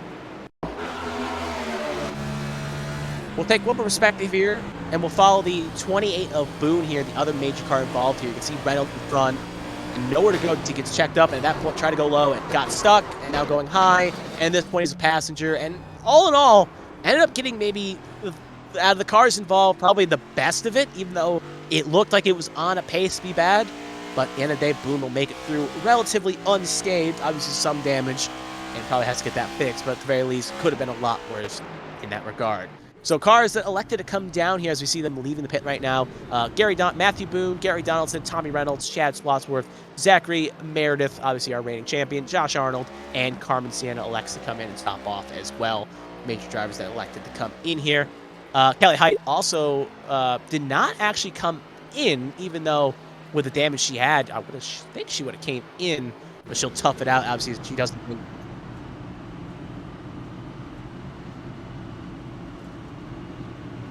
Maybe Kristina brings up a good point here at the very least. Maybe she did not actually take any major damage. Hood looked kind of caved in, though, on the front, so made me think that maybe she hit something. But it could have been a loop. Yeah, so car does look fine now, so it could have been a loop. It could have been a situation where she just looped it. But irregardless, though, she elects to tough it out. If obviously she didn't hit anything, there's no reason for her to come down. Tires still feel relatively fine. So anyway, field will get bunched up here. Height, Peach, Sosi, Wygent, Flores, Proudfoot, Montre, Breo, Sharp, Hagen, your top 10. So the front 2 has not changed. The rest, a bit of a shooken up here. The green flag is out, and away we go again. Sosi, another good launch on the inside. Going to challenge Peach again. He's been getting closer and closer, trying to get that second spot, and I think he's going to get it this time by. So pays off to be persistent, and he will take second position, at least for the short term. Peach is still on that high side right now. he can get the run off, he's going to be in a spot where he can get spot, but actually Peach is going to let it go. So Sosi's determination will get it, and will take second position in the Jeff Gordon-inspired helmet here. One of the last drivers to run the Cup Series at Rockingham when it was full. So bit of a nice little incident on that. So height, Sosi, Peach, Wyjet, Proudfoot, your top 5. We're right on board here. Speaking of Sosi, we're riding aboard on the front. Now we're focusing on the back rear mirror here, where you can see Peach and Wyjet having a bit of a duel there for third. Wyjet has moved up quite a lot of spots here, joining the kind of the biggest movers here list. Obviously not as much where he qualified. Brandon Proudfoot up 32 from where he started though, so Proudfoot definitely moving up frontwards, but obviously Wyjet starting about P mid-pack there, definitely outdoing his qualifying spot. There's not Blake Henderson's a 31 car here, Proudfoot. Yep, joining the throw here. Hagan taps the wall just lightly there, and you can see Hagan kind of flirting with danger here. We know he's got a fast car here, but he's really pushing that thing hard to try to get those spots back, and there's a risk reward for that situation. You push hard, you could put yourself in a spot where you end up wrecking someone, or you end up putting damage to your own car. So he's trying to find what's comfortable here, and especially being further and further in the back. More cars ahead, more stuff you have to try to avoid, and more stuff you have to try to fight, try to get towards the front here. Right now, obviously, Flores and Proudfoot ahead here. It is a bit of a throwdown, if you will.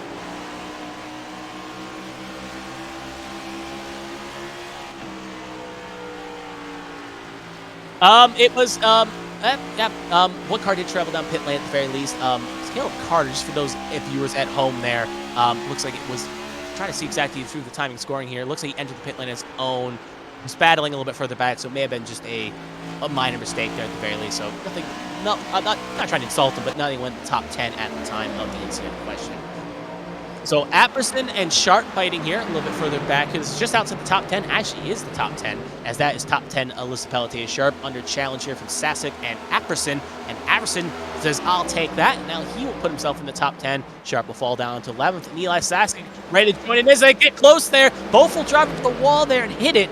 So obviously a little bit more of a big hit there for the 8 than the 4. And now the 9. So single-digit numbers here fighting for positions. There's Henderson right there behind along with Bobby Blauer. So it's game on for P10 here. Apperson looking to try to get some breathing room here, and he will. Now you can see just a little further back here. That's a 25 of Blake Henderson. We'll get a nice little onboard shot of him. Show us what he's going through the bomb here at the moment, and also show us the speeds he's running and the gear he is as well. So you can see right now just trying to run the line here. Trying to play it smooth. Obviously avoided the major catastrophe on the second caution of the night. So trying to take his extra lives here and make sure he can get that car relatively front here. And you can just see up front, though, how close it is. How no car has really been able to break away from the other car here. And you can just see, though, it's about picking lines in different placements. Obviously, that high line is where the speed line is. But the low line, Eli Sass is going to get a little loose here, so I'll have to hold that thought. He's going to lose a couple spots. So put Blake Henderson up, and you can see he's got it straightened out, though. He'll actually kind of hold on the inside line and just keep an eye in the rearview mirror there. That kind of teal blue machine. He's under threat here at the moment, though, from Bobby Blowers. Actually, yep, that's not Bobby Blowers. That is Bobby Blowers. Along with Alfred Denny and the 17 as well. So multiple cars here fighting for position here. Just trying to make this work. Actually, my mistake, that wasn't Bobby Blowers. That was Nathan Lehman, who's actually going to get the spot. And now under challenge is Eli Sass with Alfred Denny. So one mistake can be catastrophic if you're not careful. You can put 4 to 5 spots down. Next thing you know, you're fighting for position. Instead of being in the top 10, now you're fighting for top 15. So back up to the lead pack here, or at least close to the lead. There's the lead car there in question of the 11 of Caitlin Height with Josh Sosi in second. Hunter Peach falling to a bit of a distant third, but still holding strong at the very least in third. But yeah, she's doing what she needs to do up front right now. She's controlling the pace and wanting the clean air. And these were the two cars, I should say, that were keeping an eye up front. We saw during the first stint, the first 35 laps.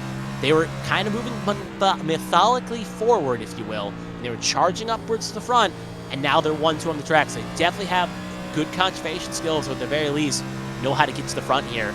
And now they're kind of reaping the benefits of having aggressive cars here. So there's obviously first, and there is second place right there. Nice little cockpit shot of the first place car of Caitlin Height, and now the second place car of Joshua Sosi, as we are watching him trying to work that wheel.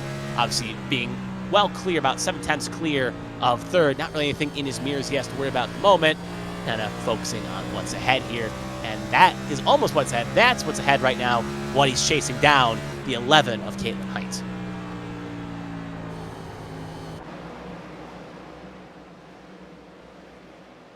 So there's the 81, nice little wide shot there. We'll cut a little bit further back here. We got the 18 of Shad Swatsworth. Looking to see exactly where that is on the surface at the moment. He is currently, I can never find it here, a lot of numbers here. 28th. That is 28th we're currently watching right now. Now we'll cut up a little bit to our defending champion here, who is currently in 14th-ish. 28th, 29th. Thank you. Got my numbers mixed up there. 26 we're watching. Callie Height there almost clips the wall, battling the 90 here on position of Parker's. Obviously, Parker's has a strong car, qualified well, but obviously being involved in that last caution. Had to come down to fix that car up. Now just trying to make sure he can try to get back. And there's Boone, the 28 Monster Machine, one position up, fighting Constantinu for the next spot in question as well. Side by side, both are just ahead of Nathan Issa. So a lot of the cars involved in the previous caution as Boone gets a little loose there off exit of 2. And he's going to end up getting it re-straightened up here. And there's the E-step right there. Nowhere to go up front there. You can see there's the 56 Pendel and just basically 2x2 with Henderson and a lot of other cars ahead. So really, not much you can do here at this point. You're just kind of riding around to make sure you can find a spot or a hole or something to make it towards the front. Nice little onboard shot here of the 56. Saw a little bit of his fire suit. Now we'll ride onto the window screen. We'll show what's through the bonnet here. As you can see him fighting his way up to the front here. Currently Kyle Taub, Stefan Overstat, Selena Thompson, Blake Henderson, all ahead of this little fray here. Obviously the red and white machine of Kyle Taub is the one directly ahead with Stefan Overstat on the inside of that orange and white machine. And they're getting pretty racy. Just look up in front here. It is basically kind of, I would say, a car park, but it's quite literally a situation where everyone is not like so close to each other and riding each other to the edge, but no major mistakes here. Everyone is just able to make it work. They're being very cautious, not wanting to burn the tires, not wanting to make mistakes and light them up, as we've seen a few drivers get loose, and obviously getting loose could make mistakes here. Angel Santiago trying to be aggressive here.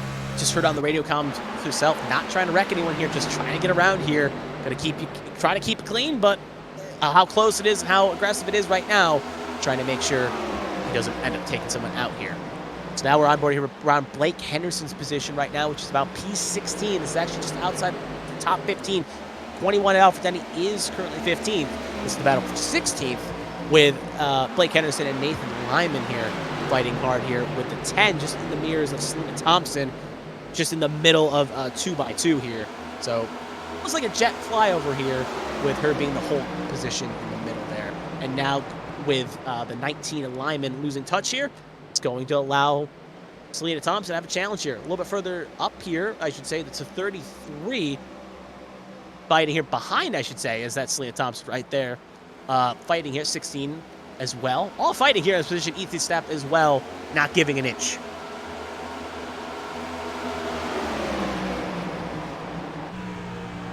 So we'll get a nice little cockpit shot of Stefan Oberstadt here. You can see side by side on the left pillar. You can see him still side by side at the moment there. Now we'll get almost clear of the 19, but can still be, has to leave space here. Can't cut him off. Now be officially clear, so 33 will come down, and now it's going to be the 19 and the 12 battling for position here in his mirror, with the 19 still not 100% away yet. Now 30 will get well clear. And as I'm just watching, I'm watching on the camera here, and I'm watching the full shot here. You obviously were following the broadcast here through the onboard cockpit. You can just see how these drivers are on the edge here. Obviously throttling, trying to de-throttle and trying to make it conservatively. Some of these drivers are on the edge, and I'm just watching them get a little loose, a little accelerating. And speaking of a little loose right there, a little tap there. It feels like we're on the edge of something bad happening here. As Selena Thompson, big checkup here. This is basically what we're watching, is almost a huge checkup. You're trying to see who's leading this pack here. It's the 8 Appalachian Sharp. This is 11th position on down, all in this little pack here. And it's just pure chaos. Sharp going to get loose in front of Eli Sasek. Just keep it on the left side of your screen there. The windshield, I should say. There's Sharp as well. Going to get another tap there. This is getting pure chaotic. Eli Sasek going to get through here. And obviously, just at this point, it almost feels chaotic. Like something bad is about to happen here. Hopefully it doesn't. Hopefully they get it sorted out, but everyone's so close. They're they're being very cautious and very conservative here. It's Sharp, again, getting loose here. I think she just has to check out here. She's kind of being a bit of the issue here. Obviously, tires may be burnt up. Chaos Edge, she's going to give the 9 a tap here. 9's going to keep it saved here. Eli Sass is not going to be happy. Now the 8 going to go fully around right in front of Alfred Denny. We still have it all pointing in the right direction. Surprisingly, everyone going to get around here. No one, I think the 56 hits the inside wall there. Very odd there. Incinerator on the inside pit lane. Everyone's scrambling. Just get a little tap there. And, oh, spent like a pinwheel here. No caution because one car, everyone else kept it straight. So we stayed clean here. Stayed green. Well, maybe not clean, but we stayed green, I should say. But, yeah, it was just a bottleneck there with Pelletier Sharp kind of struggling at the very least with the tires. Obviously, she's not trying to intentionally do that. She's fighting for position, but obviously trying to stay ahead. But obviously, the bottleneck eventually went pop, the shark came, and we have a caution here. It's a big smoke on the start-finish line. Someone stopped there. I think it's Angel Santiago. Yeah. And the 17, yeah, 17 also involved there. 2 cars majorly involved. Blake Henderson, the 96 of Tommy Reynolds, also involved as well. You can see a big damage on the front clip off 17.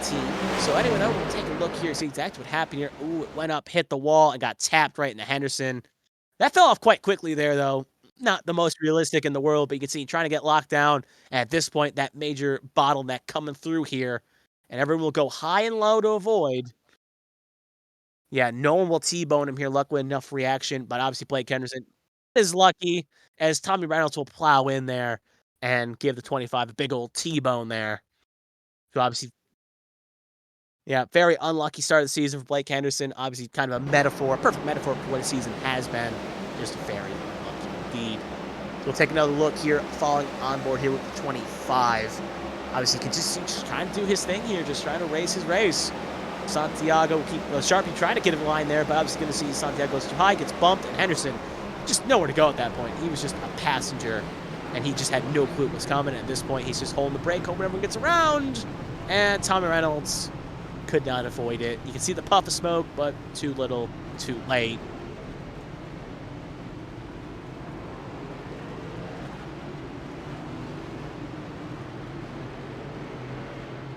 And it brings up, Kristina brings up a good point as well. Obviously, that's not Tommy Reynolds' 100% his fault per se, because all cars were trying to avoid Angel Santiago. You got to go high and low. And at that point, maybe Reynolds trying to avoid one car, didn't see the second car. Obviously, car was ahead of him. And at that point, it was too little, too late. And with these cars going too fast and the brakes of a tank, there's not much you can really do sometimes. So obviously, there's Blake Henderson on pit lane, taking service obviously to fix his car. Looking at see who exactly pitted here. A lot of the field basically came in here, except for one. Constantinu will stay out. Yeah, Constantinu taking a gamble strategy here. Obviously, everyone else came in. Height, Caitlin Height, Joshua Sosi, John Hagan, Pacey Wygett, Peach. Basically, everyone came in for service and tires. Constantinu gambling on a track position or a caution to try to keep this position.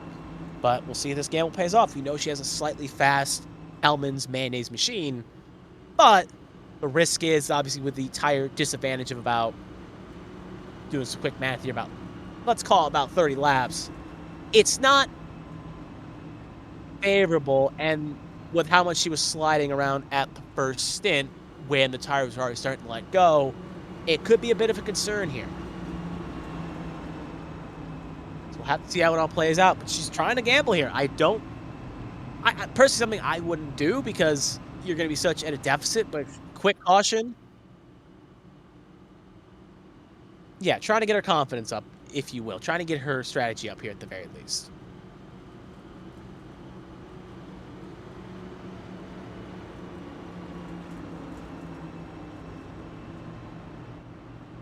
So we'll see how this all... So we'll see how this plays out here. Obviously, with the stage still looming here, we'll see, obviously, if she can get maybe some stage points. But right now, it's a risky call. If she can make it work, though, she's going to look like a genius. But anyway, as the field gets bunched up here, it's going to be Constantinu, Height, Hagan, Sosi, Peach, Wygent, Blowers, Flores, Breu, Monterey. Your top 10, that will be the first 5 rows here. Obviously, some faces we haven't said much of today, like Breu, and Montre, who have kind of been in the back, now back up, slowly crawling their way to the top 10 here. They'll be just out in top 10 in row number 5. But yeah, it's going to be interesting to see how this all plays. So it's going to be on Constantinu's control. Height obviously going to have the clear lane here if Constantinu spins the tires. We'll find out how this all plays. We'll have the answer to our question in about 30 seconds time here as the pace car is going to take the hard left into the pit lane.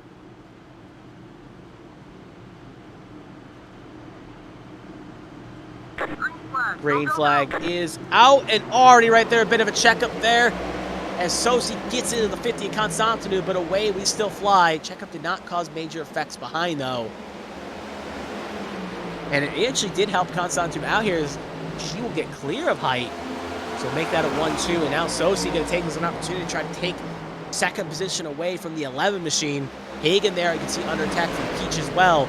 So 2 battles forming for second and fourth respectively, as Peach will have to back it up. Now Height going to try to go low here for the race lead. Constantinu led the last lap, but I don't think it's likely she'll lead another one here, as Caitlin Height will come up here. Not clear yet. Car down the bottom. That's Reynolds there. Ooh, and oh, that's not a good merge there. And Peach is going to get sent off the racing surface. Yeah, 196 came up there, and luckily no one got wrecked by that, but obviously not a good clear there at the very least. Maybe should have waited on the apron, but here, maybe in a grip situation either, but regardless, not a lot of favor for that move at the very least. But looking a little bit further back here, we see Flores is battle for 6th here, 5th and 4th. Constantinu holding down 4th position at the moment. Peach going to try to challenge here, and you can see Flores going to make a run here, going to try to make it a 2-for-1 special, but can only not, as the 57 is going to get dropped here ahead, and at the same time, Peach going to try to cover up on the high side. Bit of puff of smoke there. Oh, they're still fighting here. Flores going to go low. Blauer's ready to join the fray here. A lot of real estate fighting on this track here. Height going to go for the middle here. Not Height, sorry, not Height. My mistake. Height's up front. I meant to say Peach there. Peach going to challenge here. Try to get around Constantinu. And ooh.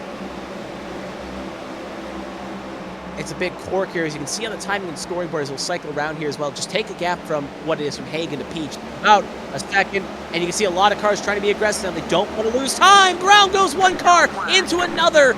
That is going to be Carmen Reynolds. Reynolds, God, the 96 missed up there for a second. Reynolds, yep, involved, along with Nathan Lyman involved as well. Proudfoot took a face of action through the grass, but there are going to be 2 major cars happening there. And obviously, we'll take a look here with the cork neck. You can see Reynolds hit the wall there in the middle of a pack here, just trying to hang out here, make this work. 4 wide, keep an eye on the car, the 96 and the 57. You can see the 99 fighting in position there as well. And hole closes and gets touched on Constantinu right into Lyman, who then in turn, actually Lyman's on the farther back here, will get involved in second. You can see nowhere to go for Eli Sasic, who just actually doesn't hit it all that bad, but you can see the hood crumple. E-step then hits Sasic and gives him a tap. Selena Thompson makes it through cleanly. There's Alfred Danny. He'll make it through. You can see, yep. Oh, yeah, I was going to say Lyman was still involved in this. I was wondering when he was going to come in, and there you can see at full speed where he hits. You can see he just gambled. Maybe it was going to go lower or higher, and plows in aggressively into the back. And that is going to be terminal damage for Tommy Reynolds. It's race over for him. Confirm that now. And you can see that, again, there's Callie Height going to skate through as that thing's ping-ponging to the top. She'll make it through. There's a 31 on the brakes here. We'll see if he ends up plowing in here. It's almost like a Vaudeville act here. You can just see, you know what's coming. And then, yeah, right there's a wall tap. Not a wall tap, a bumper tap. But on brakes. Oh, right there. Apperson. I think it was Ellis, because that was green. That was Ellis. Makes it through barely. That hole was closing, and Indiana Jones got the hat back. So we'll cut to, again. I was going to say Tommy Reynolds will actually ride on board here, I think, with Callie here. Callie gives us a good perspective of what happened here. Being a little... Yeah. So the car ahead, obviously keep an eye on them as well. That black and orange too as well. They're going to be a bit of a key to this problem here. You can see just nowhere to go, and then Callie makes it through, but obviously with Lion making it kind of nowhere to go, just plows right into Reynolds.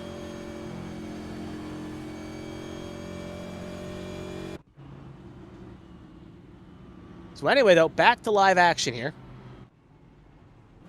Obviously, Tommy Reynolds was taken out of the race with that incident, and a handful of other cars will join the de facto graveyard here.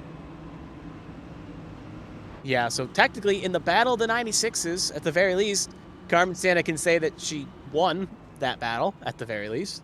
Obviously, though, she's hoping to have more than winning a number battle, but obviously, still a long ways to go here. We're still coming up on halfway here, 9 laps away from halfway, but obviously things can still change here as this race continues on. So, Kelly Height, Josh Sosi, Hagen, Peach, Blowers, your top 5. Looking to see who exactly is Lehman, Oberstadt still in the pit lane. Looking to see who's actually still running. We have 31, 32? I'm just making sure I got this number here, because Reynolds, Pendel, Carter, and Gaiman are still in the pit lane here. And Reynolds, we know, just retired. We have 29 on the lead lap, 32 rolling, 29 lead lap, with Kristina doing the quick number crunches there for me to make sure we have this correct. I know we have 2 officially out of this race, Gaiman and Reynolds. Pendel and Carter are also out of this race as well. They're next. So 4 retirements: Reynolds, Pendel, Carter, Gaiman, all out of this race. Arnold, Henderson are the 2 that are a lap down at the moment, and along with, I think, Stefan Oberstadt. Lyman,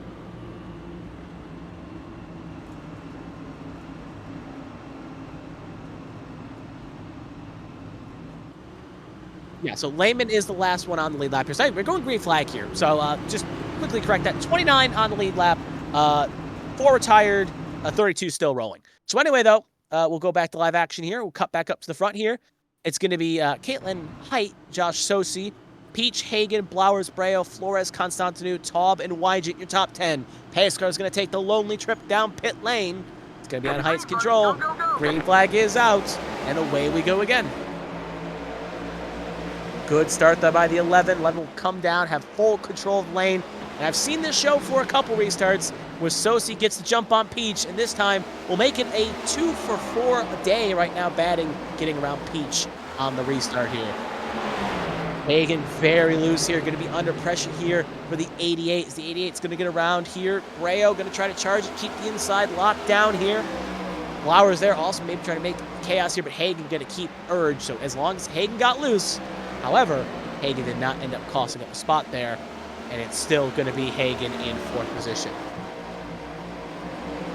Very aggressive here, very fighting here. There, again, you can see Flowers and Breo, obviously a bit of a, look, you couldn't get the job done, so I want to get around you and try to get around Hagen. So they're going to fight here to decide who gets right the challenge next car in line. Speaking of John Hagen, just set the fastest lap of the race that time by, so he's got a very speedy car still. So if he can get back up there, he'll definitely be a challenge. But they're getting racy up front here at the very least. Sosi hounding the back of Height. And you can see Peach join the fray as well. So top 3 all in a bubble here. Hagen obviously wanted to join the fray here, as Sosi looking to charge here. Going to get a good speed off here. See the one there's our top 5 on the screen there of Height, Sosi, Peach, Hagen, Breo. Sosi gets a little loose. Going to allow Peach to sneak on by.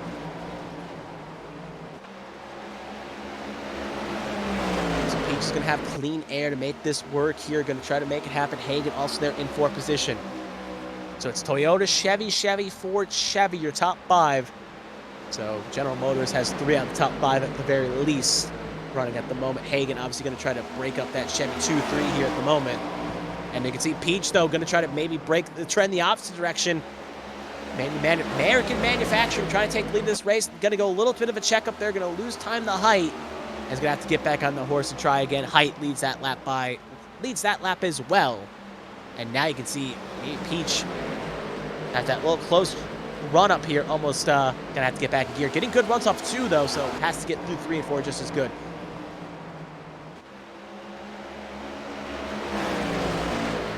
Hagen's really, Kristina brings up a good point here. Hagen has really been flirting on the wall here. We're kind of alluding to it the past couple race starts. You can just see how many times he gets up to the wall, how many times he gets close to it. He's really flirting with danger here, and he's really trying to push that car. As you can see right there, Breo going to try to get around here and make something happen. But the lead of the race is a little bit more important here, as Peach is going to try to make a move here on, yeah, the lane he's not comfortable with. Not using, he likes that high side. He makes moves on the high side. That's how he got around Hagen. Going to try to go low. He's just hit the magical lap 100. So we're halfway here. So make sure you take this opportunity to get your drinks now, because this next 100, probably just exciting as his first 100 here. As Peach going to try again after going low. Didn't feel comfortable. Wants to go high. But if he can make the low side work there, it almost feels like maybe he should try it again here, because Caitlin feels a little bit more comfortable low here. But if that opens up, maybe you have to try something. We have a caution. It looks like it's the 96 is slow. She enters the pit lane. My mistake. I'm trying to see exactly it was. She's coming in, but that may not have been the reason. Actually, it's probably stage break. I'm not seeing anyone make any major mistakes here. Pit lane was obviously not closed for the stage. So we're on consensus here. We think it was a stage break because no major car was involved. So regardless, Caitlin Height will lead the magical lap 100. She will lead at the halfway point. She's looking strong to get this win here at the very least. But obviously, still a long race to go here. Anything can change. So this was the end of stage 2. So this was the end of stage 2. So now we're running for the final stage here. So stage 2 end. So, yeah. So every car will come on in here, presumably to get tires and fuel. If you did not come in, obviously most cars didn't come in. They were sticking out to the make the strategy work. Looking just to see, I want to see what Constantinu ended up coming in. 22nd is where she'll come in. So obviously did not 100% work out staying out for the stage break. Kristina brings up a point, though. It was probably a net gain, though, at the very least, looking to see where she was, with how she was down 30th. So she'll take it at the very least, but obviously she was hoping for a bit more. So obviously everyone's coming in. A few cars actually look like they are staying out. Well, one car is staying, I should say. Zachary Meredith staying out. A few other cars trying to get wave rounds with Lucky Dogs here, which will be hard with one car staying out. But anyway, race off pit lane, you can see Height going to come out with a big steam ahead. It's going to be barely ahead of Peach. So Peach's crew try to get him ahead there, but not going to be enough. It's going to be Height, Peach, Dulcie, Hagen, and Blowers. Yeah, Blowers and Blair. I almost said Lyman, but Lyman's in a slightly different color palette than that one. But that will be your top 6 there.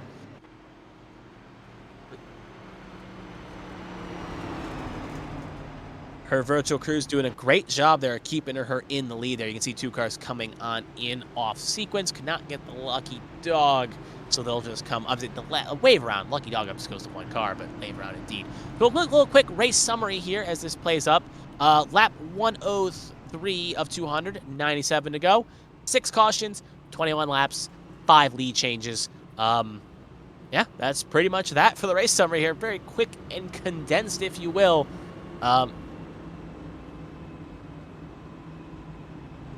Meredith should be worth noting. Meredith obviously stayed out here, obviously trying to maybe do a bit of a Constantinu approach. Obviously, the gap is not as big as when the last deal happened.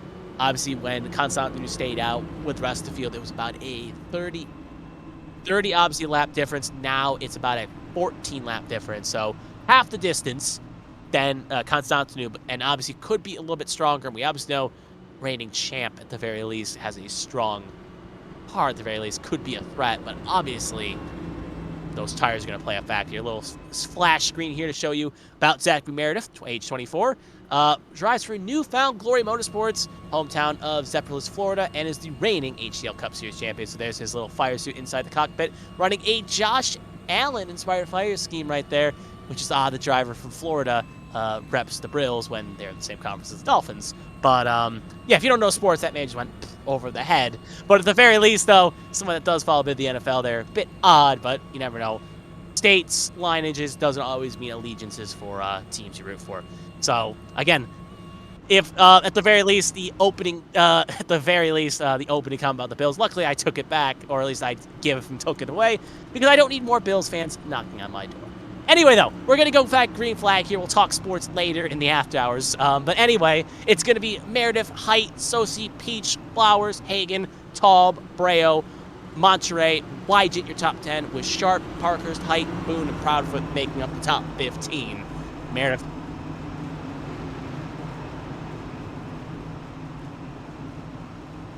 So anyway, we'll see as the pace is going to take the lonely trip down a pit lane here. Obviously, we'll see how this all plays. Can those old tires work out here? Only time will tell. Pace are going to pull out. Green flag is out. And away we go. Sosi going to get a good launch. Could possibly put her in position to get her out in height here. 17 not going to get clear, barely clear of the 11. And now will come down. So similar to what we saw in the previous restart, Constantinu, the old tires are able to get ahead. But for how long will be the question of the day.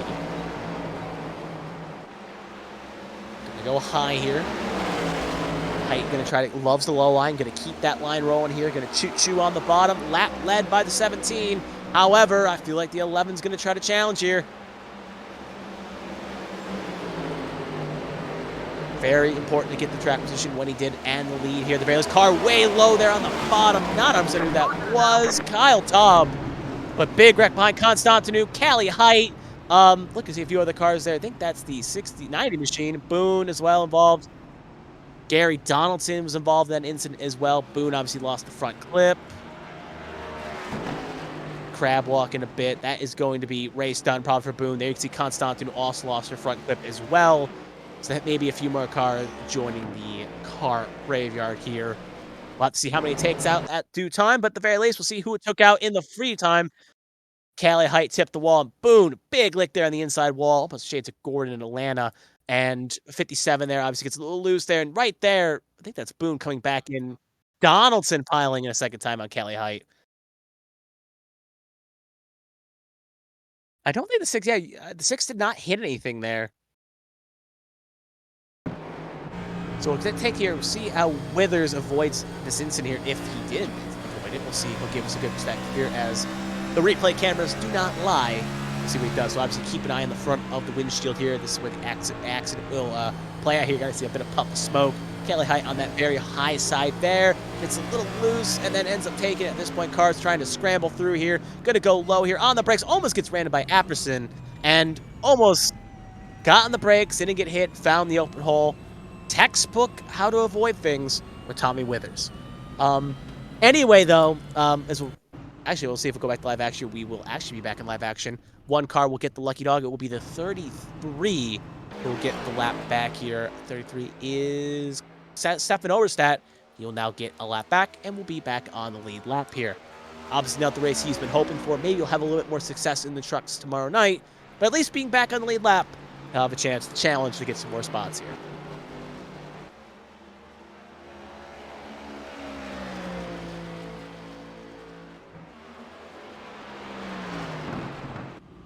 And with a handful of cars coming in, obviously with damage, some will have to go a lap down to try to fix the damage. Some may be on the retirement list. Being on the lead lap at the very least will allow Stefan Oberstat to get a couple of those spots. So we'll see how many he can rake up here at the very least. Constantinu was able to lead the pit lane along with Donaldson. Santiago. Height. Yep. A few cars, obviously Boone, Arnold, and Sienna still in the pit lane. Sienna with a long damage clock here. I think she's been there for a hot minute. Boone and Arnold obviously is going to go a lap down here. Actually, Arnold's already a lap down, but Boone is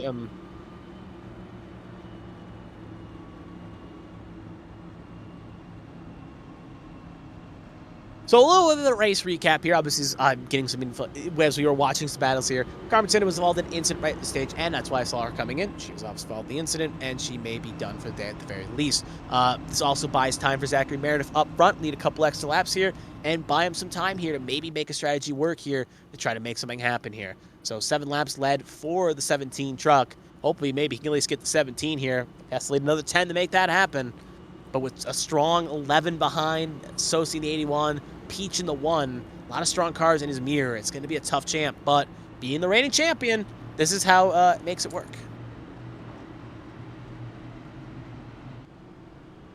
Carmen Tennant will actually retake the track here, so we won't see a addition from her in the booth here. She will finish this race to the end at the very least, just fixing the car up to try to get back out there. There's the Cyberpunk-inspired 96. You will win the battle of the 96s, but at the very least, she'll at least can take that to the Constellation heading to Michigan. So Fia will get back bunched up here, as you'll see her there in a little cockpit. Hopefully someone gets her a drink under this hot day as she's sitting there. So actually, we'll get a nice little pit lane start here. So keep an eye; they'll come out of 3 and 4 here. So it's gonna be Meredith, Height, Peach, Sosi, Blowers, Hagen, Taub, Breo, Mottray, and Wygent. Your top 10 here as they will come here. So keep an eye out of 4 here. You're gonna see a few specs come off the corner here, thanks to Carmen allow her to use her apex here to a post. There they go. Pace car gonna come on off. It's gonna be on Meredith's control. Green flag is out, and away we go, and another good launch. You see Peach basically pushing Meredith ahead there, and actually Peach is going to clear Height. So Peach going to clear for second, Height going to be on the inside. Eli Sass is going to have drive-through here, so we're going to have to see Sass come in. Hopefully he doesn't make a big checkup here from your guards. They'll pull down on the apron here so he will not cause contusion and not cause Constantine maybe following in. But back to the second battle here for the lead. Meredith got lead another lap here. Peach cleared Height, more importantly, just basically pushed that 17 ahead and then took second. So Height now going to be in a spot she hasn't been in a while on the attack, where she's going to have to try to get around that number 1 car ahead. So seeing Blowers there, you can see under attack from John Hagen. Hagen going to try to keep the foot in it. Looks like he will keep the spot and will put Blowers back down to 6th. Taub there along with Breo, almost like shades of the old champ car days, fighting there for 7th. As Taub going to try to hang it up high. It's in the inside with Breo. Breo going to probably get the charge here. Vigent ready to follow through if Breo can make that happen. Right on board here with Kyle Taub. We'll see on the inside. You can see Breo a little bit farther back here. Can't make things happen here at the very least. We've got a race for the lead here. It looks like Peach is going to try to make a move here on Meredith. You can see, just keep an eye on the front screen right there, up near the front there. You can see on the inside line, Peach is going to get clear. Going to get a little loose too. Height going to try to follow through here. Not allow Peach to get too far away. If she got stuck behind Meredith, it could allow Peach to run away. But both will get clear, and now it's not Sosi's. I saw Sosi get loose off 4 when we were watching the Kyle Taub Breo battle. Lost a little bit of touch here, so Sosi is going to have to get around Meredith quickly if he wants to join the fray here with the top 2. We're on board here on the front camera of the USPS machine. Looking inside, going to try to make something happen here. Still going to be behind here. Yep, smart play to take the air off. Going to be out on the corner panel here. Could make this smooth like butter if he can make it work. Still, the Pizza Wings podcast machine, got to keep it on the high side here. To keep his foot in it, so obviously Sosi cannot make something happen there. Gonna have to be patient. Meredith showing the pace of a champion here, understanding how to make the old tires work here, keeping that defensive line working, making it work. Matthew Boone has joined the retirement list here, so add another car to the graveyard, just looking through the timing and scoring board along with Blake Henderson. So 2 more to add to the pain of misery, if you will. But you can see Sosa still riding on board here, just making it happen. Eli Flores coming in here, off sequence here, at the very least, making an unscheduled stop here. Just heard on comms one,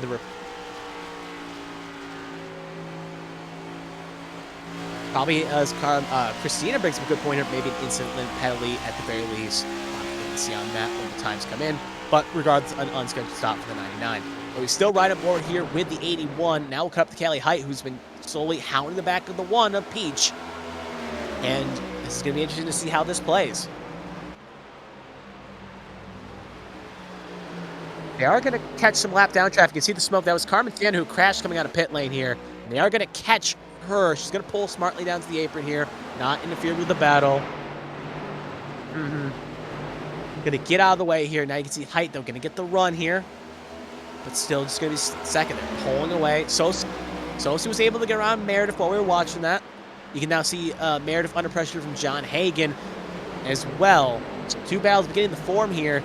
I'm keeping an eye on the lead. The broadcast cameras keeping an eye on the battle there for 4th there is Hagen going to get around here. Let's try to get around Meredith.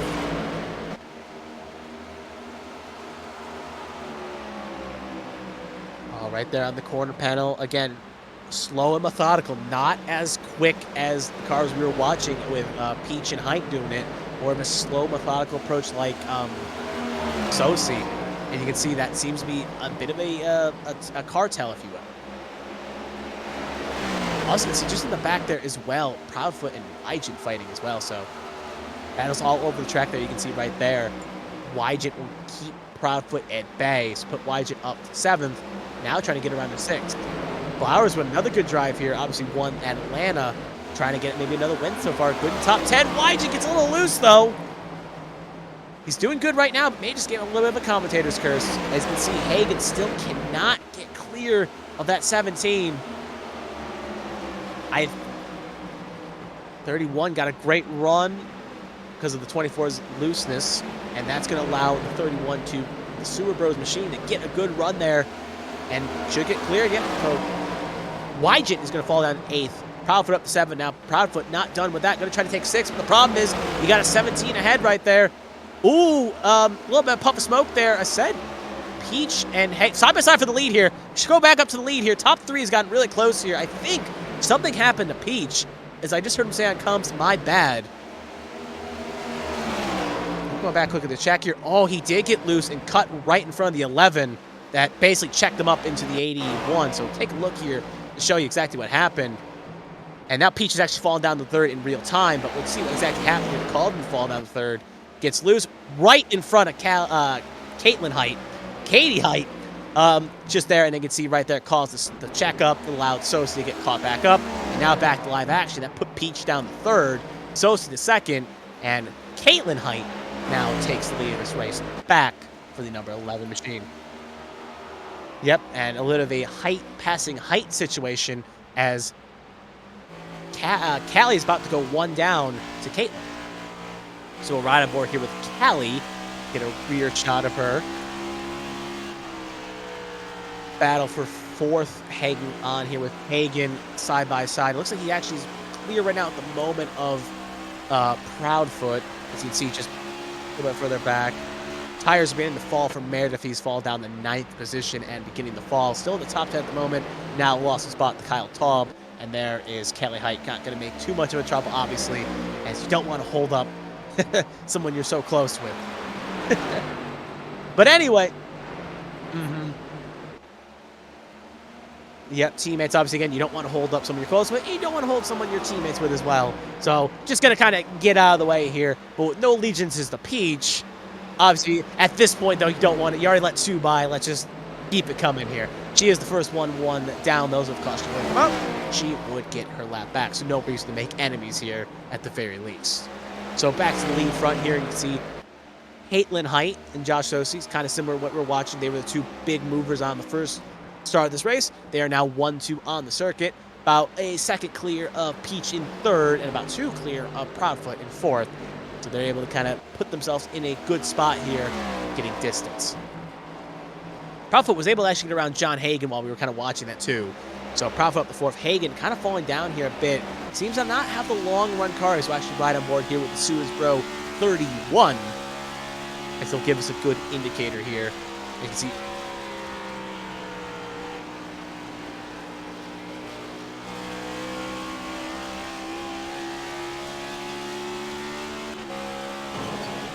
so Hagen not really having the long car here. It was just his driving style, very aggressive, likes to come and get the tires, and it works for him for a treat, and he's good at the short run. The long run, not the greatest. You can see Proudfoot gets a little loose up the race surface. Obviously, we're riding on board here. Obviously, kind of Hagen getting a good run here, going to have a challenge here. Kelly kind of looking in the mirrors here and kind of shocked to see what she sees behind. A battle kind of raising up here. Yeah. So right now, kind of riding the same line here. What does Callie do here? In a bit of a spot as team. You don't want to hold your teammate, but if you feel comfortable on that high side, you don't want to go low and become a ping pong ball.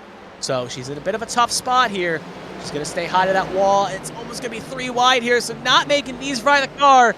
They all got loose there. Callie taps the wall, and it looks like it's not going to hinder Proudfoot that much. He'll keep the spot. So at the end of the day, almost a crisis, but not a crisis enough. Crisis, at least averted, but it's allowed Flower and Breyers come through. So we're gonna, as the chat, this just is obviously if you've been watching for a while time, there are channel points here and other things, and you can request to watch certain drivers or camera certain drivers. And someone has requested through the pipeline to focus on Nathan Lyman, I should say, fighting right now. You can see a car get loose there up front. Oh, that will trigger the caution. I think that was Appsworth. Yeah, it was Apperson. Appsworth, App is the name regardless. Zachary Apperson involved here in the incident. He got loose, and that with the caution. So we'll check back in on Lyman in a minute here. But we should focus and see what the caution is. So you can see Ellis and Sasek fighting for position here.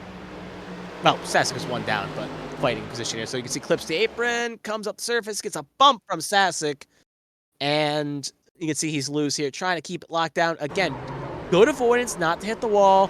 Comes back up, locks it down. No one hits him. So at the end of the day, it could have been a lot worse for Apperson. Yeah. And for the chat request, you can see Layman, obviously on the bottom of the screen, avoiding all this chaos. Yeah, he passed away clear. So there is Layman. Bit of a battle damaged car as he obviously T-boned Henderson many laps ago. But still rolling, still going in the right direction, and still powering through.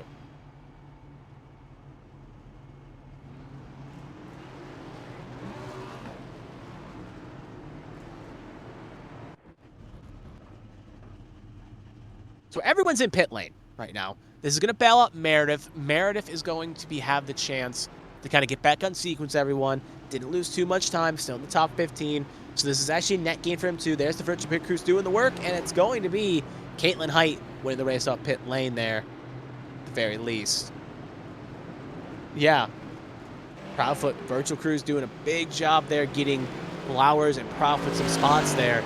Peach had a slow, not a slow pit stop. He had a 14.55, but he had a slow pit stop time, a pit delta time of 49.15. So very odd. It was not aggressive coming into the pit lane, and that is going to affect him. Callie Height obviously got the lucky dog, and now coming in for her service.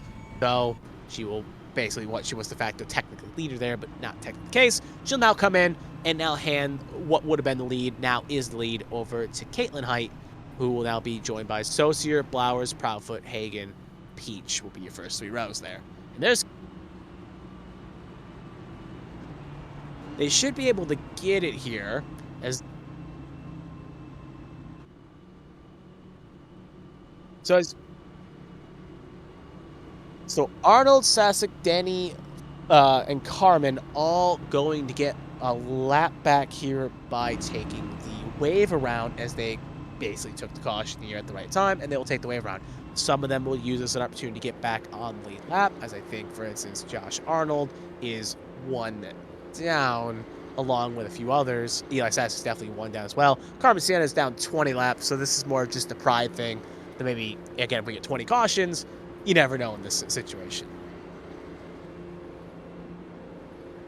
That's correct, too, as Kristina brought up a good point. Obviously, getting one extra lap back gives her one last lap she has to worry about trying to catch DNF cars. So, obviously, if any car DNFs before, at the very least right now, obviously betting green, white checkers and whatnot, before lap 179, she could technically still pick off positions here. But not running for points, she's just running for pride. So there goes all the cars around right now, and that will bring Caitlin Height to the fro of the front here, and she will be joined by Josh Saucier, not Josh Saucier, Joshua Saucier in the front row here.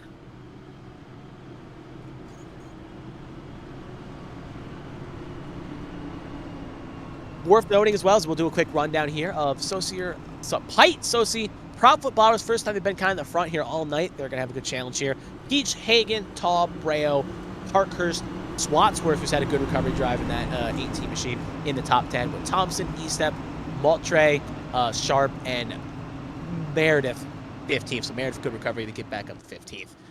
Getting back on sequence, now has a chance to charge back over to the front. So pace car, going to pull on off here. We're going to be going back green here on lap 139.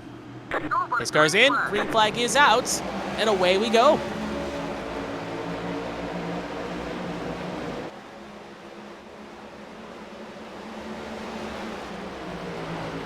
Up to your great start by the 11, going to avoid the hornet's nest there. You see a few cars getting loose there. That was the 90 of Parkhurst that got a little loose here. First time he's been back up here in a hot minute after the open opening run here, trying to get back up there and put a challenge where he qualified currently in 10th.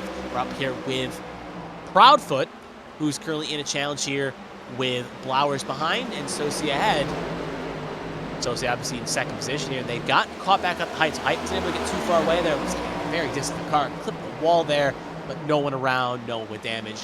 We stayed chugging. You can see there, you can see Proudfoot running aggressively on that wall, just trying to use that wall to his advantage. He likes running up there. Similar to Hagen, similar to a few other drivers, he feels comfortable very close to the wall.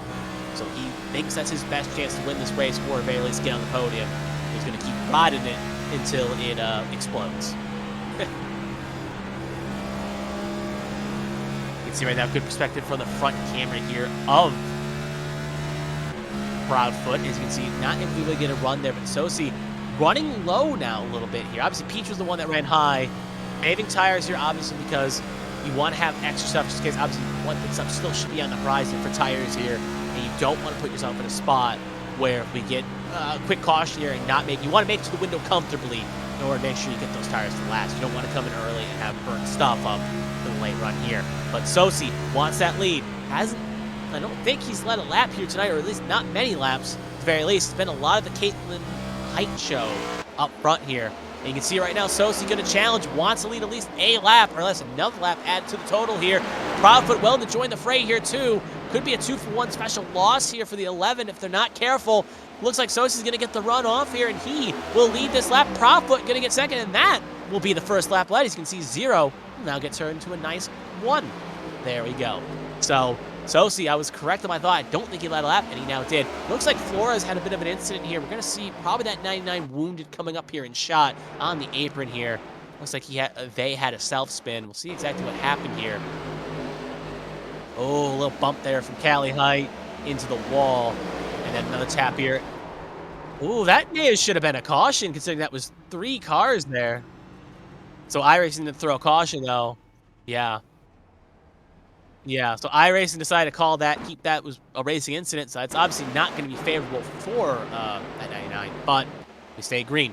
Back up to 30, you can see how racy they're getting. We'll get a nice little bump shot. Oh, it's a cool camera to see here, right from the front end here, the very least, little wing here. You can see a good perspective at the very least of what Caitlin Height's going through here. With Proudfoot getting a good run here in second, obviously, this is, again, the last time in a while, because remember, Caitlin Height has had a good run going. She's been quite strong up front. She's led a lot of laps, but when you kind of stay up front and run up front for a while, and when you get kind of buried in traffic, you kind of, I wouldn't say forget, but you kind of get in a spot where you're like, you don't think about it. You just, yeah, dirty air, and now you have to change your lineup, get readjusted in order to then recharge. So Caitlin obviously taking this as, I would say, a learning experience, taking this as a situation to get me comfortable, try to get back up front here. And also with the sun setting a bit here, that glare is going to be a bit of a threat going into 1 here. Sun begins to set as we are almost here, about 50 to go here in a couple laps time. Breo getting a good charge here as well. Breo, again, not said much here about tonight. Remember, had an invalidated qualifying lap, so came from the back. Not the biggest mover, though. That would be Brandon Proudfoot, who also had an invalidated qualifying lap, both second and now 4th, respectively. Part of the big mover club here, at the very least. So, Breo obviously won the HTL Daytona race in the Truck Series, looking to try to get a win here in the Cup Series, make it something that not a lot of drivers have done yet so far this season, a double win, if you will. There's Caitlin Height really trying to get the charge here, because you can see Sosi driving away, got a half a second gap ahead. They are going to catch up to Callie Height again along with Alfred Denny. They are up the road here. They are going to get caught here sooner rather than later if caution were not to come out here, so we play a bit of a factor. Wounded a bit slower. They may not put much of a fight here per se. There are a chance they will catch, but again, Caitlin Height has not got the charge here. It looks like she'll finally have a chance here on the corner panel here. Going to be right where the skull and crossboards on the corner panel of the Sewer Bros machine here. Now side by side. No, can't get the run off the corner there. Going to slot back into 3rd. Proudfoot keeping 2nd.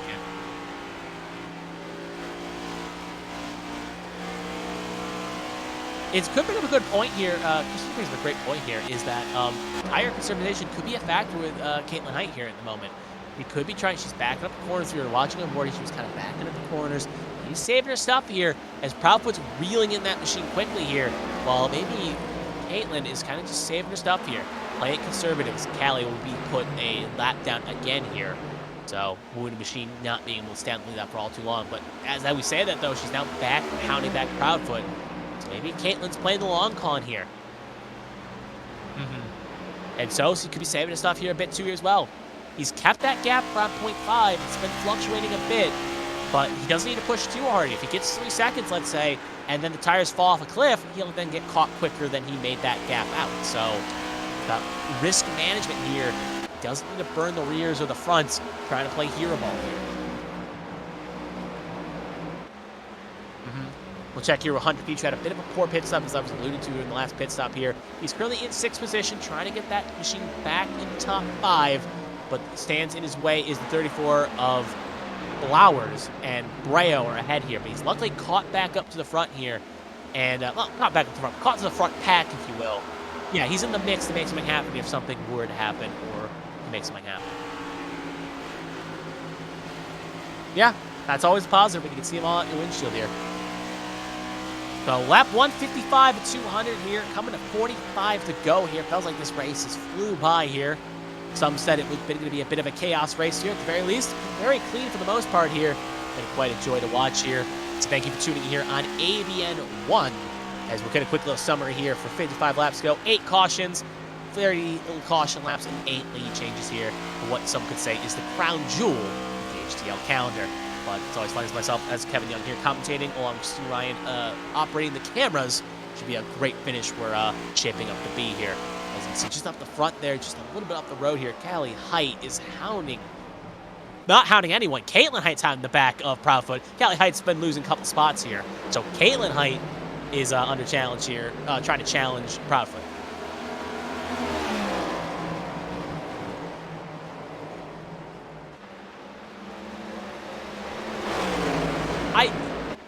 Kristina brings up a good point. They're reeling them in, but looking at the timing and scoring, they're not reeling in all that much per se. Looking at like timing and scoring here, it seems like they're reeling in slowly, but then the interval last time we kind of checked in, it was around 0.5, half a second, and it's been stationary about 0.5. It's actually gone up a bit. So it looks like they're kind of reeling in. The pack is coming, but not at a rate. It's very minuscule gains for Sosi.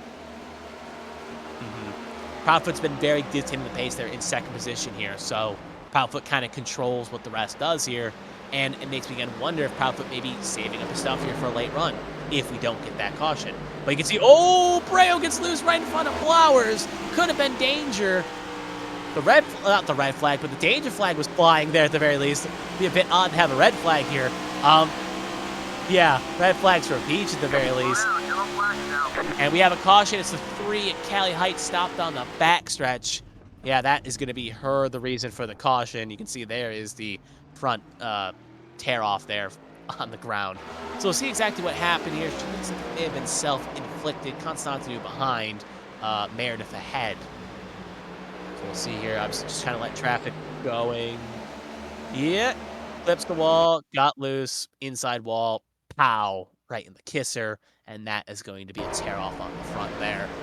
So get it back down, respawns on for a second there. So good old iRacing physics, and then another tap there. Just I think this was already pretty wounded. Getting up there highly inspect points, so there's a chance she could get DQ'd. So she got to be careful here, but at the same time, I think pretty wounded. We'll see if she elects to continue on here. So whole field coming on down here. Obviously, should be the last pit stop of the night as we take another quick look at the replay here. Again, just another big lick in full speed there. Again, tough lick. There is Callie still. Looking to see who will get the lead pass here. Yeah, probably going to be Via here.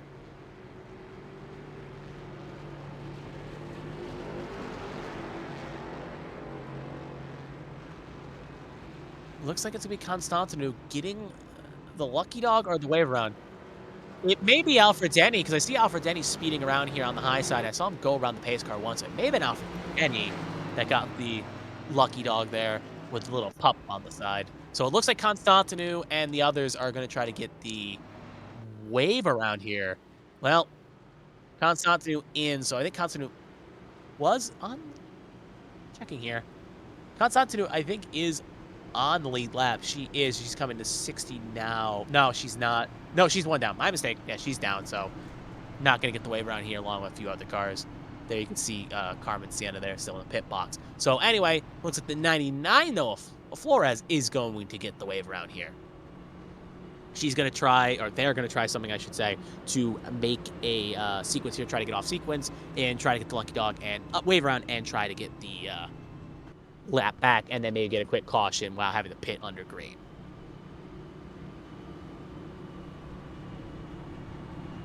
And now Sosi had a lead here, obviously fresh tires, so he's not going to be under pressure, but the problem is now that lead is now gone, and he's now going to have to deal with the hornet's nest being re-aggravated right behind him. So it's going to be as well. So we'll get a quick little chance here to run through the field here. Once the 99 gets their lap back, Sosi's going to take the top here. So not a bit of a shock here at the very least. Top has been favorable for the cars that have taken the front position here. So 19 laps led his first lap 19 laps ago, and has now led 19 in a row here. So looking good at the moment here to get that USPS machine in the front. There's Angel Santiago. Now back to Brandon Proudfoot, who has not led a lap yet, but has been charging for the field up 35 spots. And now this is the first time he's been on the front row all night. So Sosi, Proudfoot, Breo, Height, Blowers, Peach, Hagen, Swatsworth, Taub, Parkhurst, your top 10, with Thompson, Estep, Santiago, Wygen, Maltre, your top 15.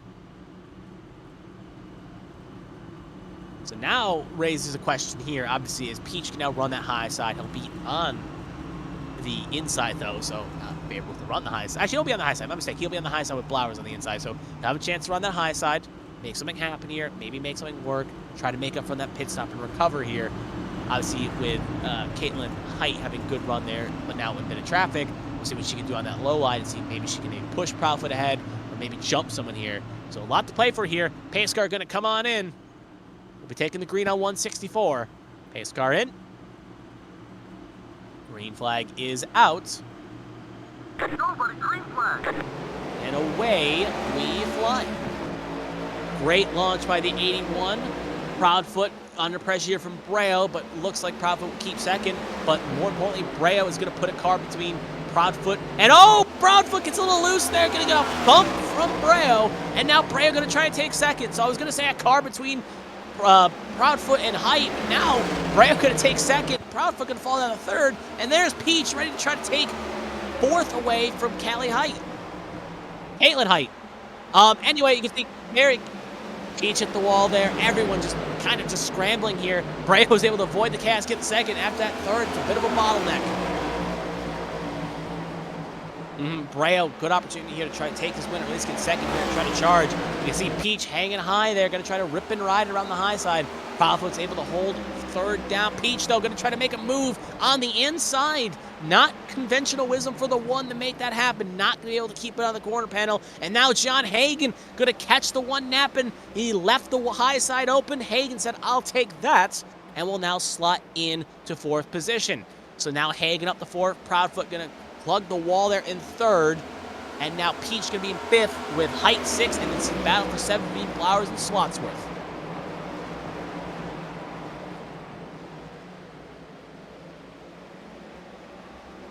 And how the pendulum swings with Height being trapped on the inside line, losing a couple spots here. She led probably the most laps led so far tonight, and probably going to maybe end up finishing with the most laps led. Currently right now in sixth. Now going to have to try to really carve her way up here with so few laps remaining. It's easier said than done. Not impossible, but she's going to have to get some help here at the very least, or at the very least, she's going to have to find that NOS button, like in the Need for Speed games. But anyway, though, Sosi leading, got half a second gap, similar to what we saw for the last caution. He's gotten that gap back up. Breo currently in second, under challenge here. Possible from Proudfoot. Proudfoot keeping Breo honest with Hagen, who, again, pole sitter, led the first opening laps. But once he lost to Peach, he hasn't been back up front again. So we'll see if Peach can maybe reel his way back up here. Hagen should reel his way back up and maybe take the lead that he had from the green flag at the start of this race.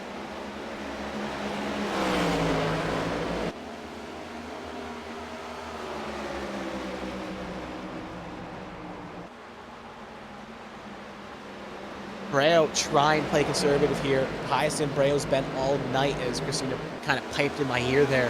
Highest Breo's been all night. Highest, well, not the highest Proudfoot's been up all night. That was second. Third is close, though, but he is the highest mover here. Again, showing that if you do have a poor qualifying, it's not all doom and gloom, as they're currently ahead of the pole sitter and the car that started in 7th position. So, not all doom and gloom. If you have a poor quality, at the very least, you can recover. Parker's just got around Flowers for 7th, but this is the major battle we're focusing on right now.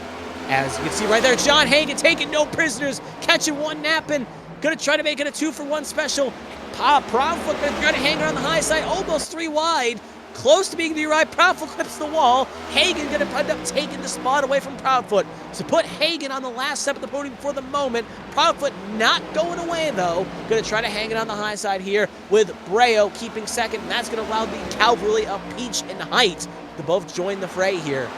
So right now, Sossi's kind of enjoying looking at his mirror right now, seeing this battle rage on, because it's allowing him to kind of just sit there and be conservative. Doesn't have to really, he has to keep the speed up to make sure Breo doesn't catch. But at the same point, doesn't need to push too hard and choose line. He can run the line he wants to run. You can see Hagan, though, not able to keep third. Proudfoot gets around. Proudfoot in third, Breo second, Hagan fourth, Peach fifth. That is your top 5. Proudfoot going to again run that high line. Hagan unconventionally running the low line here, because with Proudfoot being that close to the wall, he has to try to change up his line here.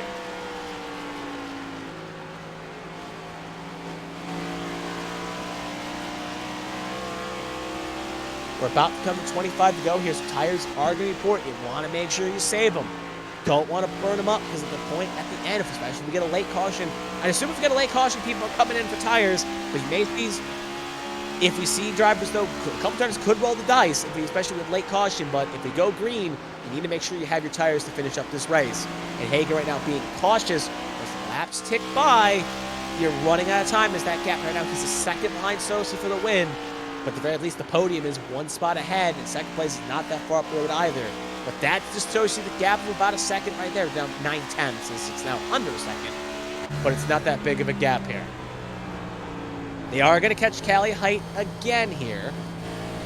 So Callie Height going to be going out. Oh, look at that little slide there by Hagan. Hagan fought that thing off a 2 here. So you can just see as we ride on board here with the cockpit of Hagan, it shows how much fighting the wheel is necessary sometimes in these cars. Now we're cut on board here with Callie Height, who is currently 1 down because she was involved in the last caution, and she's going to run the wall here, not going to try to get in the way, not going to block, not going to try to be an annoying lap car here. Oh, she clips the wall, though! Almost cuts off the 81, and 81 won't get now. The question is, how quickly can the rest get through? There goes Breo, going to go on the inside, not going to hold up too much. Gap is now down 3 tenths between the 2 of them. Proudfoot, there goes Hagan. Hagan going to almost run out of road there, but get it clear. Peach and Caitlin Height will get around as well, so price is averted at the very least. No major decision. Callie Height hits the wall again. But Jeremy Breo's got a rocket on the back of that 74. He's reeling in that 81 at the very least.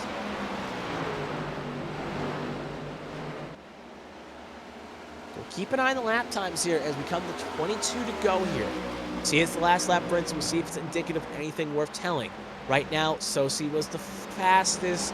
Out of the top 5, he was the second fastest. Peach technically ran the fastest by 2 tenths. But worth noting at the very least, still a pretty great lap from Sossi. That's why the gap grows. Right now, Sossi has a good enough car to keep second. But just look how racy it is back here, just on the outskirts of the top 5. Caitlin Height wants his 5th position back at the very least. Peach not going to let it go without a fight here. And just up the road, you got 4th and 3rd of Hagan and Proudfoot as they have lost touch from Breo. But is Breo burning up his stuff too much here? As he put himself in a bad spot. Hagan going to take the low side here. Proudfoot's been hugging that wall as if it's life or death. Hagan, though, not able to get that run on that low side. He does not feel comfortable down there, and it's kind of showing here. Maybe also saving some tire, maybe a bit of both. Hagan, though, again, kind of a catch-22. He feels like he should probably make the pass here, but just can't get it done. Peach going to try to run high here. Going to get a run on Hagan. Caution is out. Caution is out. 20 to go. It's the 4 of Zachary involved. You can see a big lick there. He was involved. He probably got some help here with, you can see the angle of the tire smoke there. So bad, the worst was actually Apperson. So we'll see exactly what happened here. He's gonna a little touch there of Callie there. And oh, a little tap there. Sent it low right into Lyman. And then right back up to Eli Sasic. And yeah. Just lap car, kind of nowhere to go. 3 wide and kind of the cork in the bottom situation. Take one more look at it here. You can see Zachary Apperson with Callie ahead. I was trying to say Zachary there. You can see getting a run here, trying to get around Stefan Overstat and just taps in. And at that point, nowhere to go. Trying to get another run there at that point. Yeah, just nowhere to go. You can see speed differences kind of played a factor there. And you can see Meredith gets through relatively okay. And you can just see Zachary goes in the wall there. Front end off. And may not be day done for the 4, but definitely a wounded 4 machine. So, interesting to note, we had some cars like to come in here. Worth noting, 12 Peach was the major runners to come in, along with Breo and Wygen all coming in. But Sosi, Proudfoot, Hagen, Height, Parkhurst, Blowers, Swatsworth, Taub, Thompson, Meredith, Ellis all stay out. So, if we get another caution, we assume Breo, E-Step, Wygen, Peach, Oberstadt, Santiago, the rest all are going to stay out and take track position. So if you came in, you think there's another caution afoot. If you staying out, you think it's going to stay green, and it's going to be a bit tough if you go that far back to get through the field that quickly. But look, anyone in the top 10 can win this race. We have very strong cars in this top 10. Anyone can take home this checkered flag at the very least. Worth noting, Peach had another slow pit stop worth his troubles. I think he may have fixed some damage. He had a 19.70 pit stop with a 52.2 pit road delta. So another couple spots lost there, but I think that was for damage repair. So it's not, it's indicative to see.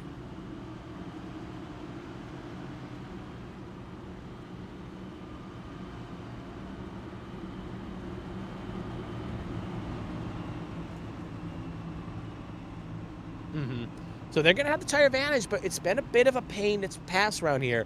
And with Breo being in 12, it's going to be a big dig to try to get up there, if you will. It's going to be a very far thing they have to try to launch up here. Are they going to have enough time to do it?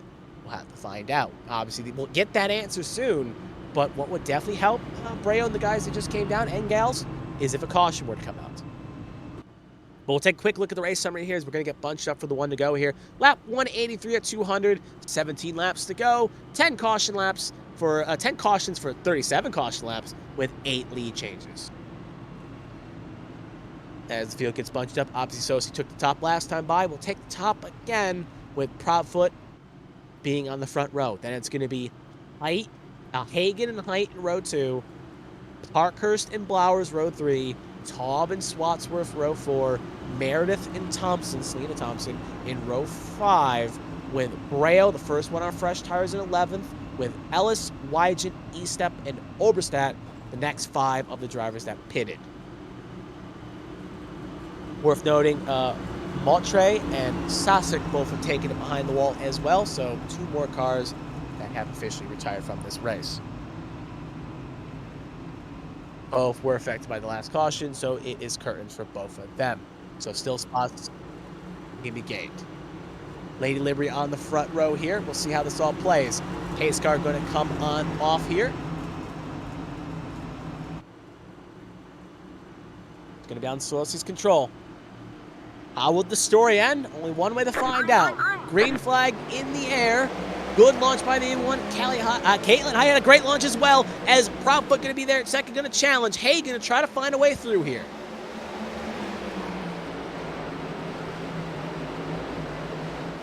High side, Hagen going to go high.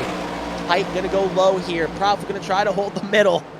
Pure chaos here. Hagen clips the wall there.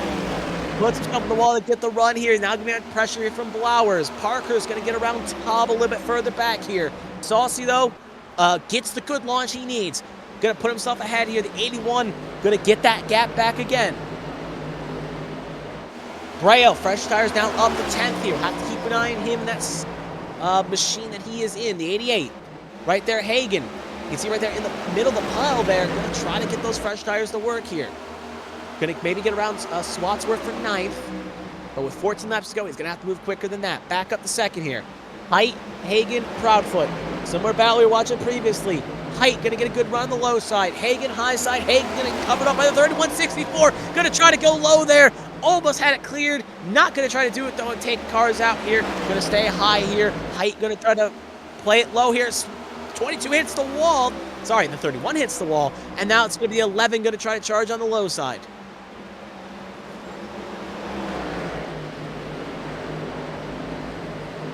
Big run here for 3 and 4 she can have here. Obviously, Hagen basically pushing the back of Proudfoot to get him going here. And you can see this chaos allowed Sosa to get a 1 second advantage here. And there goes Height. Proudfoot gets a little loose with a wall tap. That's going to allow Hagen a chance to get a run here. Height up to second. Hagen going to fall through a third. We will have a caution. So we will neutralize this. Breo's up to fifth, by the way. And that's the 16 of Taub involved, along with the 17 of Meredith. So the reigning champion got back on sequence with a strategy call, now involved with damage. So we'll take a look, see what happened between Taub there. You can see Artis a little bit further back.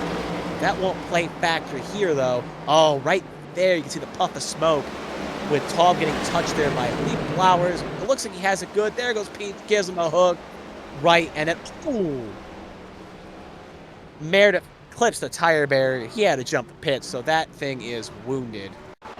So keep an eye, again, I'm assuming we'll pay attention to Taub. We actually will cut Meredith here.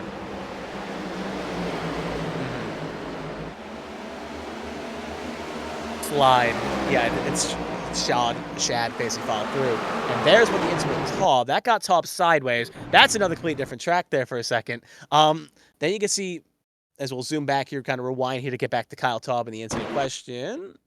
That's not Kyle Taub. Sorry, that's Kyle Taub. And you can see he gets a little tap there. Maybe netcode. We'll take a look here on the slowdown. Right there, yeah. A bit of netcode. Sends the 16 up the road. You can see the 90. Parkhurst basically takes a Hagen and Charlotte. Gets around. He has it straight. Still a little loose, though. And then eventually it kicks back. And you can already see the 17's already loose. Unrelated to this. He was already, and then obviously, yeah, he went solo. And, oh, similar to Mark Martin when he got pierced by the incinerator. Except hits the tire barrier. And again, that base probably destroyed the rear axle. That's race probably done for the 17. But, oof. Kind of just, yeah, you can see right there, we circle it. You can just see as it's not even really going here. Trying to drive away. And, yeah, that wheel's not even moving.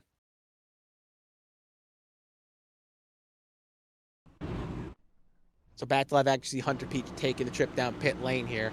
So with 9 to go, obviously if you stayed out last time, you can now not really come in here because of Element's strategy. Breo with fresh tires up to 5th. Wygent and 6-2 also on the fresh tire strategy as well. Both pitted on 182. Wygent a little bit further back in 8th, but in the top 10. And also Stefan Oberstadt in 9th and Nathan Estep in 10th. Part of the 182 crew here with their last pit stop.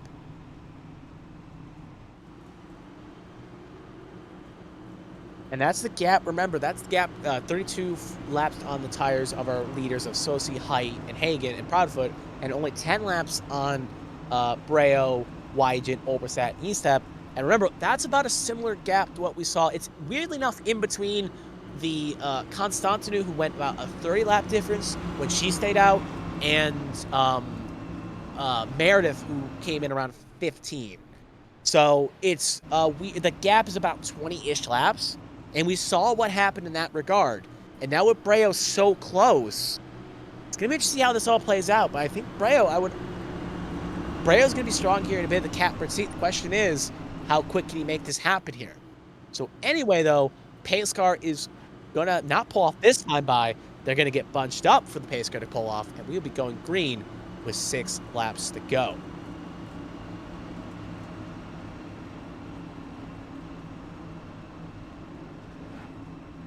Yeah, Breo's got a pretty strong car. We saw with the speed, now with the fresh tires, this could play out. So it's Sosi, Height, Proudfoot, Hagen, Blowers, Breo, Wygent, Parkhurst, Oberstadt, Estep, your top 10, with Santiago, Thompson, Ellis, Swatsworth, Danny. Remember, Alf Denny was a lap down multiple laps ago, now currently in 15th. Just to finish the point here, we have 21 cars on the lead lap. Alyssa Pelletier Sharp, Zachary Apperson, Josh Arnold, Callie Height, still running at the moment, but 2 down on Liz Pelty Sharpish. She would need a couple more laps of caution to get her back on lane lap. So anyone in the top 21 can still win this race at the moment. We'll find out how this finishes up here relatively shortly here if it stays green. Pace car going to take the hard left into the pit lane. It's going to be on Sos's control. Can he get the launch? And what can Brea with the fresh tires do? Pace car is off. Green flag is out. And away we go. Great launch by the 81. Also a good launch by Proudfoot. Teamwork, team orchestrated, if you will. Height, though, not going to go away on the inside line. She'll have second there. You can see Hagen going to be in the middle. Similar to what we saw last time by. Those three fighting. They're going to duel for the death here with Blowers ready to join the fray. 3 cars going high here. That's going to allow Blowers a chance here. Not Blowers. Brea would have a chance to get a move on Blowers to put Brea back to 5th. But right now, Sosi's been driving away a little bit here. Not too far away, though. You can see right there, Height on the inside of Hagen. Broadfoot's been able to get second here. They're wrecking in the back here. Looks like it's the 10 involved. The Selena Thompson. Parkhurst was also involved as well. And Ellis. Multiple cars involved. 6 as well. And that will give us some of the caution. And knowing how long caution laps here, I believe we could be looking at a green white checkered. Maybe a natural one. We'll have to wait and see. But first, we'll take a look at the replay here. Keep an eye. It's Hunter Peach we're watching at the moment here. It's going to happen around him. Car on the apron goes low, comes up right into the 10 of Selena Thompson. The 90 of Parkhurst there hits as well. Then Peach. Peach has his own incident in the back there. So 2 separate incidences with Constantinu involved. And there's Ellis getting a little tap. And then you can see he's sideways going. So bad the worst for Peach. Involved in one caution, now involved in another one back in the Hornet's Nest. And yeah, got stung at least a couple times there. We'll now follow around Constantinu and Ellis around the second incident we're watching here. See exactly what happened as we're now on the front stretch. It'll happen coming around to the back stretch here. So you can see bit of a fight here, if you will. Constantinu going to try to run the middle groove here, try to make something happen. Now 3 wide. Peach comes up, and you can see Ellis clips the wall. And at that point, they all made mistakes there, and it was a perfect storm. And then with the incident ahead, it just oof. So a handful of cars are involved, some more damage than others. Constantinu actually really gets away the best out of the cars involved in that incident. So 3 to go here. We're going to hit 2 to go next time by. I don't think we're going to. It will be a green white checkered. And see how many attempts we get. I believe it's 3, knowing the Truck Series follows probably some rules package here. All right. Kristina just informed me it's an unlimited amount of green white checkered. So we could be. Depending on how this goes, we could be here a while. But we'll see how it plays. Looks like Peach looks like he has a drive-through. Just hearing through radio comms right now. So he has a penalty he'll have to serve. Yeah, it's an instant point violation is what I assumed it was. It is an instant point violation here. We now officially got confirmation it will be a green white checkered. So first of... Put an affiniate sign at the end here, or just put a slash and an affiniate. But anyway, though, Sosi's been doing great so far. Has basically led ever since he took the lead and led that first lap. He's been leading that ever since. And right now he's doing a good job. And then it's Proudfoot, Hagen, Blowers, Height, Brea. Brea, again, fresh tires. But there's a concern because Brea is now going to be outside line of row 3. What can he do with so few laps? He needed more time or more laps to make this happen. And now with few laps, it's almost as if it worked to a degree to get him back up top 5. But there's a risk now that it's maybe just too hard to make it through. Also hearing...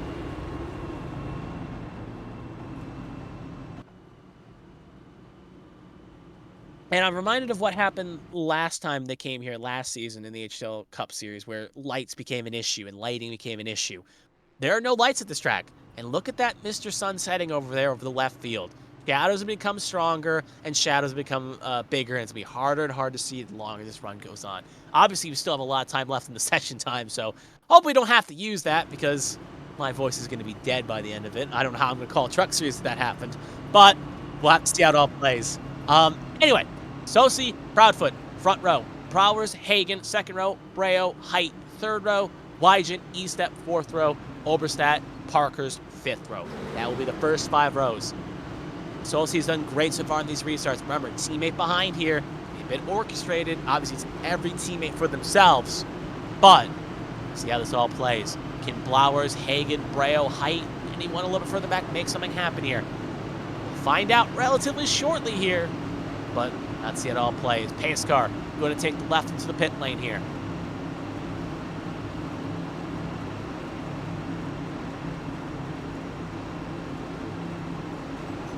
Green flag is out, and away we go. Great launch by the 81. 22 did not get going. You can see some wheel spin in the back there. Hagen going to feel the effects of the wheel spin with also 24 involved as well. We're coming around here. Solsi, Blowers, Breo in third, Blowers in second. We'll see what can play here. Can Blowers have an answer for the 81 car? Can Breo make something happen? Coming off of 4 here. If we don't have a caution, we will see the white flag. 1 lap to go in this race. Sosi has the distance right now. Can Blowers have an answer? He's going to go high here. He's going to put it in the wall. Breo's going to try to challenge for second. Sosi's got 2 more corners to navigate. Breo ends up touching with Blowers. That's going to kill the momentum for second here. Coming for the white flag of the Henderson Graphics white flag. It looks like Sosi is going to have the challenge off 3 and 4, and it's going to be Joshua Sosi taking the checkered flag, winning this race with Blowers in second, Breo in third, E-Step in fourth, and Santiago bringing it home in fifth with Height 6th, Wygent 7th, Oberstadt 8th, Donaldson 9th, and Withers 10th. Looking at that top 10, it looks very different from what we just saw on the previous restart there, with a lot of different cars in different positions. But one thing we can say, Joshua Sosi has won this race. He's made the strategies work perfectly here, and he's driven the wheel off that thing, got the lead, never looked back, and will take the checkered flag and win the endurance here at Rockingham Speedway. So as he gets ready to burn it down probably in that 81 USPS machine.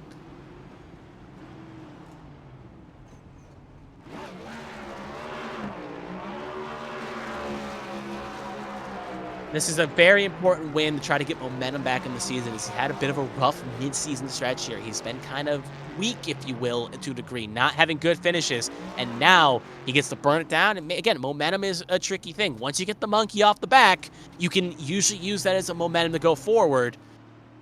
So this is going to be playing out in this degree. Looks like there was a bit of chaos here at the back here with Hagen and Height with maybe an intense wrecking situation. Hearing some chaos in the back, so the stewards will have to take a look at that when we get to the end here. But regardless, that's not going to take away Josh Sosi's victory here, as he is going to celebrate here and going to do a Polish victory lap here.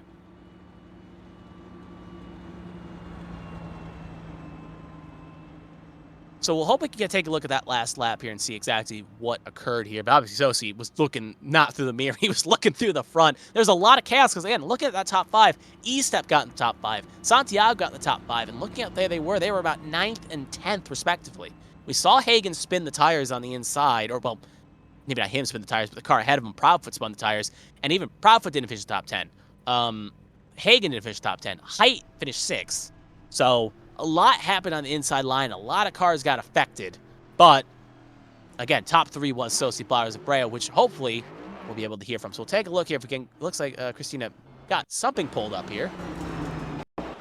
And she's trying to rewind here. So we'll take a quick second to see some flashbacks here. We'll take a look here. This is coming to the... this is before they get bunched up here. So this was 2 to go here. So we'll speed up here as actually Sosi's now pulled into the victory lane. So nice little... good job for him to do that. So anyway, yeah, so this is where it's going to start. So keep an eye on Hagen and Proudfoot. If I had a circle marker, I would circle the inside line here. You're going to see a bit of a slow start. Pace car pulls off. Right there, Height goes, and the 31, 64 don't. That gets them loose, and you can see right there that causes a bit of pandemonium there. Height gets around, and now you can see the 24 of Wygent trying to fight Hagen now in the middle. You can see Shad Spotsworth on the high side. Now you can see a bit of drivers fighting for position here. Now you can see Hagen go on the inside of Height. Gives a little tap there. Kind of an I am here situation. And then they come into the white flag lap this time by. Remember, Height finishes 6th, Wygent finishes 7th, so what happens to Hagen here? up the road, you can see that's Santiago and everyone else running good, so they got around that spin tire situation outside line. You can see there's where Braille gets a little bit loose fighting Flowers. Just ahead there in that green car. That's not going to affect here. Good run. Little checkup. 31 gets into Hagen, and Hagen gets bumped by the 24, and then multiple cars. It hits the tire barrier. That explains why he didn't finish. And you can see Shad Swatsworth going around and along other cars as well. So not really an intentional wreck there. Just racing hard there for the finish, and nowhere to go for Hagen, Proudfoot, and Height. So they were battling most of this race. Coming to blows at the end there. You can see here, 6 Withers makes through. There's 90 at Parkhurst. Voids it at the very end, but ends up getting a late shunt there into the wall hard. Hopefully he took the hands off the wheel there. Big lick there. Thing gets some air. So crosses the line and then gets a wreck for his troubles to finish. Take one more look here. We'll follow on board here with Parkhurst. Now we'll cut to Caitlin Height here. As you can see, again, this is where she's now. Right now, this is off the restart. She's currently on 6th position. Keep an eye on John Hagen coming in here. Just a little bump up the road for troubles. Hagen gets around. Hagen now maybe driving a bit mad, wanting to get as many spots as he can. And Caitlin Height's going to come low here, try to get the run back, get around Hagen.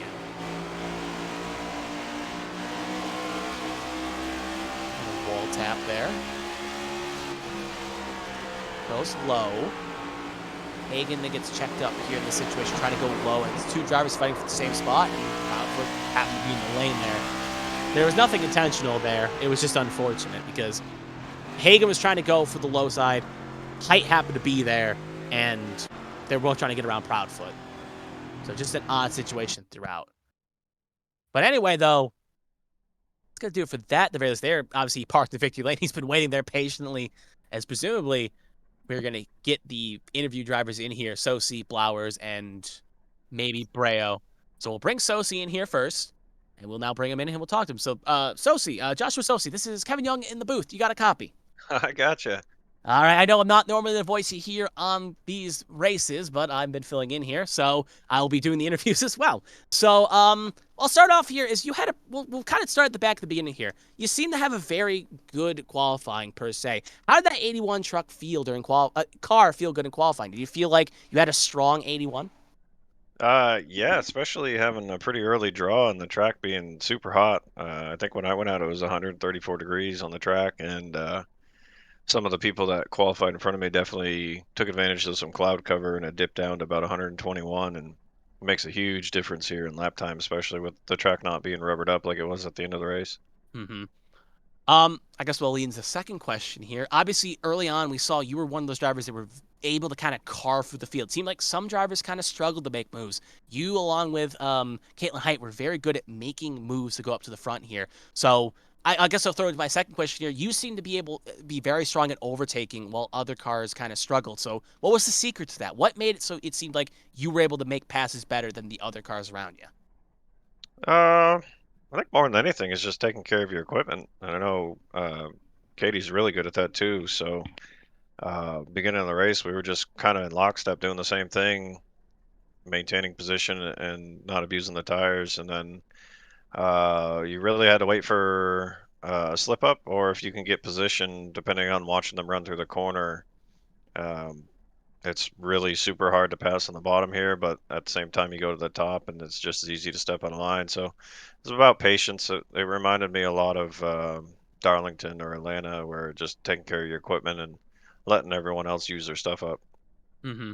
Uh, Moving on to the next question here. We saw early on, like during the late run there, we saw you get around Caitlin Height, and you never really looked back. But we saw that late caution there, around 20, 25 to go, and we saw like the field kind of split on what to do here. Obviously, you stayed out. Seemed to be the correct call here at the time, and obviously at the end of this race, it was the correct call. But with other cars coming in, did you attempt, maybe it crossed your mind that you may have were going to pit, or was it from the offset, like I'm staying out no matter what? We had that caution with 40 to go. I told the team I wasn't pitting again. And it was just a hope and knowledge of previous races, kind of how these play out with what the field usually does near the end of the race. Doing a little bit of homework. If you do have a caution, say 20 or 10 to go, you may have about half of the lead lap people pit, which is what we had here. And I didn't feel like with the positioning of the track, depending on the cautions we had, they'd have enough space or time to get through the field. And we had almost just enough cautions to be my downfall, but thankfully, track position, controlling the restarts, playing the line game, was able to mitigate that.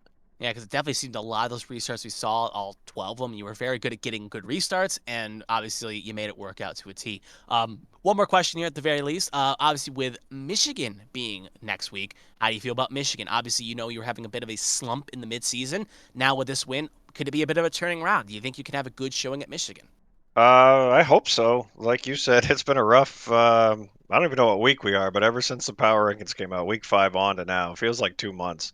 It's just been one thing after another, and it's been super rough. It's been hard not to get discouraged. So just been putting my head down and grinding. And I usually run pretty good at Michigan. I'm not overly fond of the super drafty tracks that are not plate tracks with these cars, but hopefully collect some more stage points. Hopefully move up a position or two in the regular season standings to get some more playoff points and compete either for the win or for a stage win would be ideal. Mm-hmm. Well, as obviously it is ABN tradition here, obviously, as it is you finish on the podium. If you have anyone you want to thank, sponsors, friends, family, what have you, the floor is yours. So take it away. Yeah, first and foremost, everyone at Lady Liberty um, and all of our associate sponsors with them. Nitro Racing, if you need a kick-ass setup throughout the week for officials, go visit them. They'll hook you up. They got some fast stuff, all 3 series of NASCAR. Everyone that showed up tonight, they did a great job. The Rock definitely went a lot better than I think everyone was anticipating. And big shout out to Brandon. He messed up qualifying. He had to drive through the field. And he got some damage, and he had to drive through the field again. And he was there competing at the end, pulling some defense for me and everything. Total team effort. So we'll regroup. We'll try to focus a little bit more on Lily and Callie and see what we can do. Hopefully to help them with their playoff chances. But it's definitely full steam ahead on the team front. All right. Well, that sounds like a great plan there, and hopefully, obviously, I'll probably be here next week. Maybe we'll be seeing you here again. So hopefully, you have a good rest of your week, and maybe we'll be talking to you next week. All right. If you see me again next week, you got to stay because you'll be my good luck charm. I think I'll have to be locked in this booth for Daytona too. All right. You could take care now. Thank you.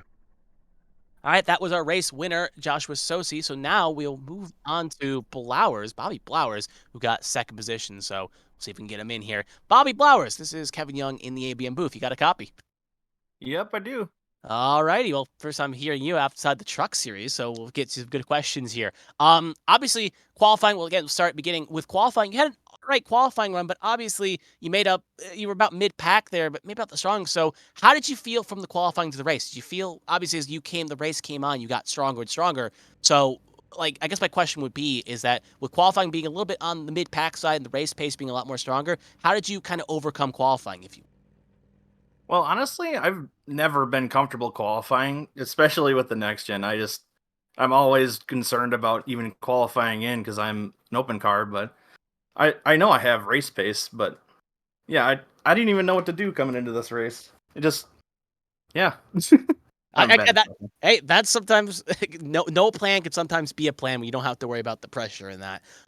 Secondly, obviously we saw throughout the race you've been moving up and up and up, and we've seen that sometimes overtaking can be a bit tricky. So how did you feel out there? Obviously, it felt like it was a track position kind of night where track position mattered, but how were you able to make overtaking so well as you kind of carved your way up for the field and got yourself in spots when it mattered the most? Biggest thing was just holding on to tires, honestly. Like, it was really a struggle to hold on to tires, especially on the longer runs. But if you can stick your nose on the outside of a guy, it's really hard for them to even fight back. So that's pretty much what I was doing most of the race, was just getting my nose on the outside of people and, yeah, just keeping them pinned on the bottom. Mm-hmm. Third question would be similar to what I kind of asked our race winner. Obviously, with the caution came out with about 40 to go, we saw a bit of a split in strategy. Some stayed out, some came in. Obviously, you stayed out, and it worked out great for you. You got second. So, was there again hesitation? Were you thinking, okay, should I come in, or maybe I shouldn't? What was kind of going in your head there in that strategy? Was a pit stop on the cards, or were you basically bent on basically staying out? Pit stop would have definitely been on the cards, but I didn't even have a set of tires left in the pits, so I was kind of stuck in my own strategy and just stuck with it, kept on going. Mm-hmm. I guess I'll ask another question here. With that last lap, do you think you had anything for Sosi? Do you think you could have challenged there late on? Because we saw that late restart with the drivers on the inside lane spun out. Well, not spun out, but stacked up. Do you think you had something to challenge that 81 for on that last restart? I feel like I could have gotten there if I just executed a little better. I knew the top was getting pretty good late in the race, but I just couldn't execute those last 2 laps. Mm-hmm. And last question here would be obviously with Michigan next week on the cards here, obviously being you an open car here and a track that seems to favor your driving style a bit. Do you feel confident with Michigan? Do you think we'll be talking again next week here or can get a good strong run? Well, I hope so. uh, Michigan's a track I'm pretty decent at. I've pulled a couple top fives, top tens in other leagues when I've come to Michigan, but yeah, I don't know. We'll see. All right. I guess always having that good confidence is always a great thing to have. Obviously, as it is ABN tradition here, obviously, since you finished on the podium, if there's anyone to thank, sponsors, friends, family, what have you, the floor is yours. So take it away. Orlando Outlaws, 213simware.com, Casey Ellis and Selena Thompson for always being in my ear during the races, especially today. And yeah, just the rest of my friends, just for being there with me. Hey, friendship is always power. Of friendship can always get you far. Thank you for talking to me here, Bobby. And maybe we'll be talking to you tomorrow for the Truck Series race if you're there. And maybe also be talking next week if that things go your way. Oh yeah, I'll be there. We'll see. Mm-hmm. All right. You have a good rest of your night now. Yep, you too.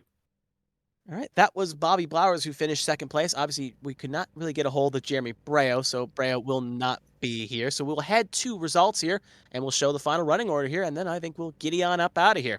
So take a look at the starting order here. Joshua Salsi will win this race. Chevy Powered will take the win, with Bobby Blowers second, Jeremy Breo third, wrapping up the podium. Moving down the field, you got Nathan Eastep and Angel Santiago. Good kind of surviving the chaos moments there. They'll get fourth and fifth. Caitlin Height will get 6th. Gary Donaldson, remember, was involved in an incident like around lap 100. Good recovery drive to get that car in the top 10 along with Tommy Withers. Kyle Taub and Nathan Lehman will get the top 10, so a bit of a shakeup there with that inside line. They all kept the foot down and got a top 10. Mark Parkhurst 11th. John Hagan with that late incident will finish 12th. Hunter Peach, along with Susan Thompson, had to take drive-throughs, so they'll finish 13th and 14th. And then we'll get to the cars that finished one down. Alfred Denny 15th. Bianca Constantinu 16th, Lil Pelletier Sharp 17th, Casey Ellis 18th, Pacey Wygen obviously was battling up there in the late time, but looks like got involved in this as well, finished 19th, and Stefan Oberstadt will round out the top 20. Then we got Shad Slotsworth and Brandon Proudfoot finishing 21st, 22nd. Obviously, Proudfoot was involved in that last lap incident. Was hoping to try to get a better position, but finished 22nd. Zachary Apperson, Josh Arnold, Callie Height will finish of the last few drivers that ran along with Ellis Flores, 23rd and 26th, respectively. Zachary Meredith, the first car of retirement, along with Eli Sasek, Ryan Moutre. Carmen Sienna could not finish actually, I think she did finish the race, but was multiple laps down. Matthew Boone, Blake Henderson, Tommy Reynolds, Christopher Pendell, and Caleb Cars and Joshua Gaiman will be 31st and 36th, the last of the cars that took the green flag here tonight. So that will do it for that. Obviously, we still have a big week here planned on ABN. I know for a fact Tuesday, tomorrow, the HTL Truck Series will be racing here at the Rock as well. So it's going to be another endurance race. For some of these drivers, it's going to be well over 400 laps, or about roughly 400 miles of Rockingham. So hopefully some of those drivers can enjoy the double. I know for a fact Wednesday's probably going to be the created series on NASCAR 2003, and after that, though, we know for next week on HTL, coming up next week, it's going to be Michigan. It's going to be the Michigan double on Monday and Tuesday for the Cup Series and the Truck Series, as they will both be running Michigan as well. But as for myself, Kevin Young, I'd like to thank Carmen Santa for letting me in the booth here tonight, and I want to thank Kristina, obviously maybe not feeling the best, coming in here and providing a great broadcast and filling in some great information to help me guide my way. But for Kristina and myself, I am Kevin Young, and I will be signing off. So thank you, and have a good rest of your night.